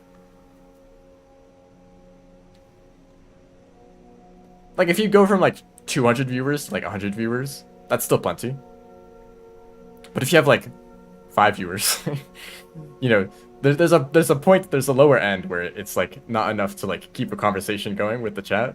And then I'm kind of just talking to myself, which I guess is fine sometimes. Like if it's a new game, I have stuff to talk about, but I wanna show people these cool games that are pretty niche. And it feels like if I do a stream and there's like, you know, not as many viewers, like I can't really. But I guess that's kind of how it is, you know. If it's a game that's less popular, less people are gonna be interested in watching the stream. Oh well. I'll still do it though. I'll get around to these other games eventually. But I've been, you know, motivated to play the company, so I'll do that again. But I'm not sure about Rain World. I'm not sure. Maybe I'll just do this again. more Rivulet. But I feel like I'm either like talking to the chat and I'm like too distracted to play the game well, or I'm trying to focus a lot on the game and I can't talk to the chat well. Oh well. I'll think of something. Thanks everyone for watching. See ya.